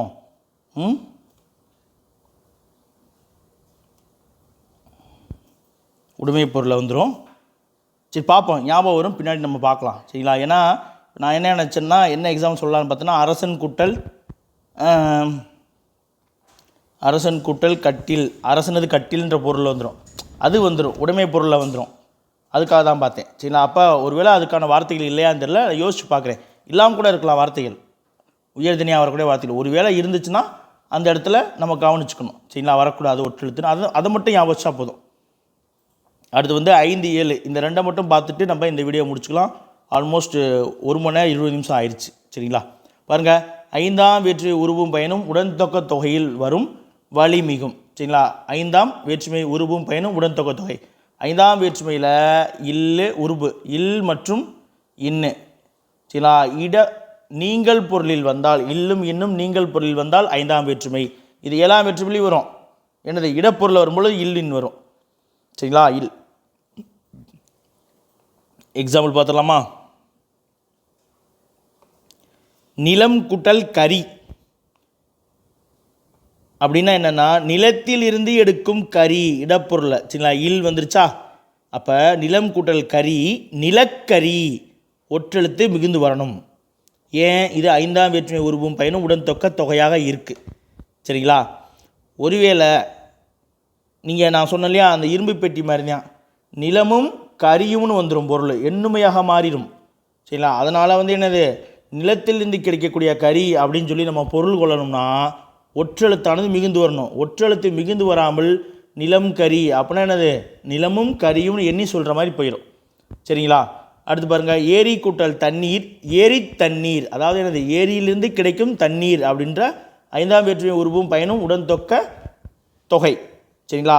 அப்படி பார்த்தீங்கன்னாலும் இன்னொன்று என்னது, இகர ஈட்டு சொல்லி அடுத்து என்னது, காசா தபா வந்தால் வல்லொற்று மிகும் அப்படிங்கிறத வச்சு நீங்கள் இதுக்கு ஒற்றெழுத்து போட்டுருவீங்க. சரிங்களா? அது உங்களுக்கு புரிஞ்சிச்சுங்களா? அடுத்து பாருங்கள், தேங்காய் கூட்டல் பால், தேங்காய் பால், அதாவது தேங்காயிலிருந்து நமக்கு கிடைக்கக்கூடிய பால். இதையுமே வந்து நீங்கள் பார்த்தீங்கன்னா ஒற்றெழுத்து இல்லாமல் இதுன்னு வச்சுக்கோங்க, தேங்காயும் பாலும்னு போயிடும், தனித்தனியாக போயிடும். தேங்காயும் பாலும் கிடையாது, அப்படின்னா எனக்கு தனித்தனியாகிரும்ல, வேறு.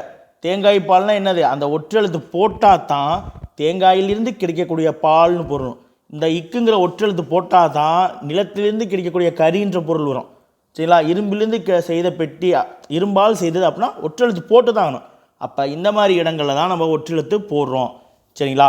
இப்போ இந்த மாதிரி இடங்கள் வரும்போது ஏற்கனவே சொல்லிப்பேன், அடுத்து என்னது, ஒற்றெழுத்தானது வரும், இருக்கும், வந்திருப்போம். சில இடங்கள் நான் சொல்லியிருக்கேன். சரிங்களா? இதுக்கு தனியாகவே இருக்குது இந்த இல்லு, அதாவது ஒரே சொல்ல வந்துச்சுன்னா அது ஒற்றெழுத்து மிகுந்து வரும். இப்போ பாருங்க, தேங்காய் அப்படிங்கிறது ஒரே சொல், அப்போ ஒற்று வரும் தொடர்ந்து. சரிங்களா? அந்த மாதிரி சில இடங்களில் நம்ம அதுக்கு பின்னாடி இருக்குது, பார்த்துடலாம். இப்போ ஏழாம் வேற்றுமை உருவும் பயனும் உடன் தொகையில் வந்து வல்லினம் மிகும் பார்த்துட்டோமா? எடுத்துக்காட்டு பார்த்துடலாம். மலை கூட்டல் கல்லன், என்னது, ஒற்றெழுத்து போட்டால் தான் மலையின் கண் வாழும் கல்லன் அப்படின்னு பொருள். அதாவது மலையின் கண் உள்ள கல்லன், மலையில் இருக்கக்கூடிய கல்வன் அப்படின்ற பொருள், கல்லன்ற பொருள். ஒற்றெழுத்து போல என்னது, மலை கல்லனா மலையும் கல்லனும்னு போயிடும். அதனால தான் இந்த ஒற்றெழுத்து போடுறோம். அடுத்து சென்னை கூட்டல் பல்கலைக்கழகம், சென்னையில் கண் உள்ள பல்கலைக்கழகம், சென்னையின் கண் உள்ள பல்கலைக்கழகம். இந்த கண் ஒருவேளை சென்னையில் உள்ள, இப்போ மலையின் கண் சொல்கிறோம் இல்லையா, ஏழாம் வேற்று உருவான கண்ணை வச்சு, இதை ஒருவேளை இப்படின்னு சொல்லுவாங்க, மலையில் உள்ள கல்லன் அப்படின்னு சொன்னால் அந்த இல் வருது பார்த்தீங்களா? அப்போ இடப்பொருளில் இல் வந்தால் இது வந்து என்னது, ஏழாம் வேற்றுமை. நீங்கள் பொருளில் இல் வந்தால் மலையில் இருந்து வீல் அருவி, மலை அருவி அப்படின்னு பார்த்தோம் இல்லையா, மலையின் வீல் அருவி, தலையின் இழிந்த மயிர். அப்போ அந்த இன் வந்து நீங்கள் பொருளில் வந்தால் ஐந்தாம் வேற்றுமை, இடப்பொருளில் வந்தால் ஏழாம் வேற்றுமை. இப்போ பாருங்கள், சென்னையின் கண் உள்ள பல்கலைக்கழகம்னு வரலாம், சென்னையில் உள்ள பல்கலைக்கழகம்னு வரலாம். அப்போ அந்த இல் வந்து என்னது, ரெண்டு வேற்றுமைக்கும் வரும். இதை புரிஞ்சுக்கோங்க. சரிங்களா? அடுத்து பாருங்கள், மதுரை கூட்டல் சங்கம், என்னது, ஒற்றெழுத்து போட்டாத்தான், இச்சு போட்டாத்தான் மதுரையில் கண் உள்ள சங்கம், மதுரையில் இருக்கக்கூடிய சங்கம்ன்ற பொருளை தரும். இல்லைன்னா மதுரையும் சங்கமும்னு போயிடும். அதே போல் தான் இங்கே இப்பு போட்டாதான், இல்லைன்னா என்னது, சென்னையும் பல்கலைக்கழகமும்ட்டு போயிடும், தனித்தனியாக போயிடும். ஒரே பொருளை கொடுக்காது. நம்ம என்ன பொருள் நினச்சி சொல்கிறோமோ, என்ன பொருள் நினச்சி எழுதுகிறோமோ அந்த பொருளை தராது. வெறுமனே சென்னை பல்கலைக்கழகம்னு இப்படி போட்டோம்னா சென்னை தனி பல்கலைக்கழகம் தனின்னு போயிடும். இந்த இப்பு போட்டால் தான் சென்னை பல்கலைக்கழகம்னா அண்ணாலய சென்னை பல்கலைக்கழகம் அப்படின்னா என்னது, அப்போது இருந்த சென்னை பல்கலைக்கழகம், சென்னையில் இருந்த பல்கலைக்கழகம் அப்படின்ற பொருளில் வரும். இல்லைன்னா அந்நாளை சென்னை பல்கலைக்கழகம்னா அந்த நாளைக்கு சென்னையும் பல்கலைக்கழகமும் எப்படி இருந்தது அப்படின்ற பொருளில் வந்துடும். சரிங்களா? இல்லைன்னா அப்போது மதுரை சங்கம் அப்படின்னா அப்போதைய மதுரையும் சங்கமும் எப்படி இருந்துச்சு அப்படின்ற பொருள் வரும். அப்போது மதுரை சங்கம் அப்படின்னா தான் முன்னொரு காலத்தில் மதுரை சங்கம் அப்படின்னு சொன்னால் தான் முன்னொரு காலத்தில் மதுரையில் இருந்த சங்கமானது அப்படின்ற பொருளை தரும். சரிங்களா? பாருங்கள், இன்னும் ஒரு 2 எக்ஸாம்பிள் தான் முடிஞ்சு இந்த வீடியோ. பாருங்கள், அடுத்து என்னது, மருதமலை கூட்டல் கோவில், என்னது, மருதமலையில் உள்ள கோவில். சரிங்களா? மருதமலை கோயில் ஒற்றெழுத்து வரணும். சோலை கூட்டல் குயில், சோலை குயில், சோலையின் கண் உள்ள குயில், சோலையில் உள்ள குயில், இடப்பொருள் இல்லுங்கிறது வரலாம். சரிங்களா? இடப்பொருளில் வரலாம். அடுத்து அன்னை கூட்டல் பால், அன்னையின் கண் உள்ள பால். சரிங்களா? அன்னையின் கண் உள்ள பால். அப்போ இப்போ வரணும், ஒற்றெழுத்து வரணும். சரிங்களா? பாருங்கள், அடுத்து சென்னை கல்லூரியே தான் கொடுத்துருக்காங்க. சென்னை கூட்டல் கல்லூரி என்னது? சென்னை கல்லூரி. முன்னாடி பல்கலைக்கழகம் பார்த்தோம், இப்போ கல்லூரி பார்த்தோம். சரிங்களா? அரசு சென்னை கல்லூரி அப்படின்னு பெயர் பலகையெல்லாம் பார்த்துருப்போம் இல்லையா? அப்போ சென்னை அடுத்து வந்து என்னது? ஒற்றெழுத்து வரணும். சரி, குறிப்பு பாருங்கள், நமக்கு குறிப்பு தான் முக்கியம். குறிப்பு தான் நம்மளை ஈஸியாக காப்பாற்றி விடும். பாருங்கள், ஆறாம் வேற்றுமை தவிர மற்ற வேற்றுமைகளில் அப்படின்னா என்னது? 2, 3, 4, 5 மற்றும் 7 இந்த 5 வேற்றுமைகளில் அமையக்கூடிய உருவும் பயனும் உடன்தொக்க தொகையில் தான் வந்து என்னது? வல்லினம் மிகும். அந்த மிகக்கூடிய வல்லினம் எப்போ மிகும் அப்படின்னா நிலைமொழி. ஏன்னா நம்ம இப்போ தெரிஞ்சுக்கிறதே வந்து என்னது? நிலைமொழி தான். வருமொழியை பற்றி ஒரே ஒரு கவலை தான், வருமொழியில் முதல் எழுத்து காசா தாபாவா, அவ்வளோதான் வருமொழி. மீதி பூராமே வந்து என்னது? நிலைமொழி தான். அந்த நிலைமொழி அக்ரிணியாக இருக்கணும், உயர்தினியாக இருந்தால் மிகாது. சரிங்களா? அப்படின்னா என்ன சொல்கிறாங்க அப்படின்னா, உருவும் பயனும் உடன்தொக்க தொகை அப்படின்னு வந்துட்டாலே சரிங்களா, நிலைமொழியானது அக்ரிணியாக இருந்தால் மட்டும்தான் வல்லினம் மிகணும். நிலைமொழியானது உயர்தினியாக இருந்தால் வல்லினம் மிகாது. அதே போல் அதுக்கு ஆப்போசிட்டாக ஒன்று, ஆறாம் வேற்றுமை தொகையில் உருவும் பயனும் உடன்தொக்க தொகை வராது. அதனால் ஆறாம் வேற்றுமை தொகையிலேயே நிலைமொழி அக்ரிணியாக இருந்தால் வல்லினம் மிகும், நிலைமொழி உயர்தினியாக இருந்தால் வல்லினம் மிகாது. சரிங்களா? சிம்பிளாக முடிச்சிட்டாங்க. இந்த குறிப்பு தான் நம்மளை காப்பாற்றிருச்சு. நம்ம பார்த்ததெல்லாம் வந்து என்னது? எக்ஸாம்பிள்லாம் நம்ம பயிற்சிக்கு தான். ஆனால் அந்த குறிப்பு தான் கான்செப்ட். சிம்பிளாக முடிச்சிட்டாங்க. பார்த்தீங்களா? ஆறாம் வேற்றுமையை தவிர மற்ற இருக்கக்கூடிய வேற்றுமையில் எல்லாத்துலேயுமே வந்து என்னது? உருவும் பயனும் உடன்தொக்க தொகையில் நிலைமொழி அக்ரிணியாக இருந்துச்சுன்னா வல்லினம் மிகும் பண்ணிட்டான். அப்படி இன்னொரு பயனும் சொல்லிட்டாங்க நமக்கு. என்னது? நிலைமொழி உயர்தினியாக இருந்தால் வல்லினம் மிகாதுப்பா அப்படின்ட்டாங்க. முடிஞ்சா? அடுத்து பாருங்கள். சரி, ஓகே, நம்ம இதோட வந்து இந்த வீடியோ முடிச்சுக்கலாம். 35லேருந்து 35வது விதிகள்லேருந்து நம்ம அடுத்த பதிவில் பார்க்கலாம். சரிங்களா? கிட்டத்தட்ட 1.5 மணி நேரம் ஆயிடுச்சு. இந்த வீடியோ வந்து உங்களுக்கு மிகவும் பயனுள்ளதாக இருக்கும் அப்படின்னு சொல்லி நம்புகிறோம். நீங்கள் இதை 1க்கு 2 முறை கூட பாருங்கள், பார்த்து குறிப்பெடுத்து வச்சுக்கோங்க. நான் எந்தெந்த இடத்துலலாம் எடுத்து சொன்னோனோ அந்த குறிப்பெல்லாம் இருக்குது பார்த்தீங்களா, அந்த குறிப்பெல்லாம் கூட பாஸ் பண்ணி வச்சு நோட்டில் எடுத்து வச்சு எழுதிக்கங்க. சரிங்களா? அந்தந்த குறிப்புகளை மட்டும் நீங்கள் தெளிவாக எடுத்து வச்சிட்டிங்கன்னா கூட உங்களுக்கு வந்து ரொம்ப யூஸ்ஃபுல்லாக இருக்கும். சரிங்களா? மீண்டும் வந்து நம்ம அடுத்த பதிவில் வந்து மீதம் இருக்கக்கூடிய விதிகள் பார்க்கலாம். அதற்கப்புறம் வல்லினம் மிகாதற்கான விதிகள் இருக்குது, அதையுமே பார்க்கலாம். சரிங்களா? வீடியோ கொஞ்சம் லென்த்தாக தான் போயிடுச்சு. இருந்தாலும் வந்து இந்த 1.5 மணி நேரம் வீடியோவாக இருந்தாலும் இது வந்து உங்களுக்கு ரொம்பவே யூஸ்ஃபுல்லான ஒரு வீடியோவாக இருந்திருக்கும்னு நம்புகிறேன். மீண்டும் வந்து அடுத்த வீடியோ பதிவில் சந்திப்போம். நன்றி.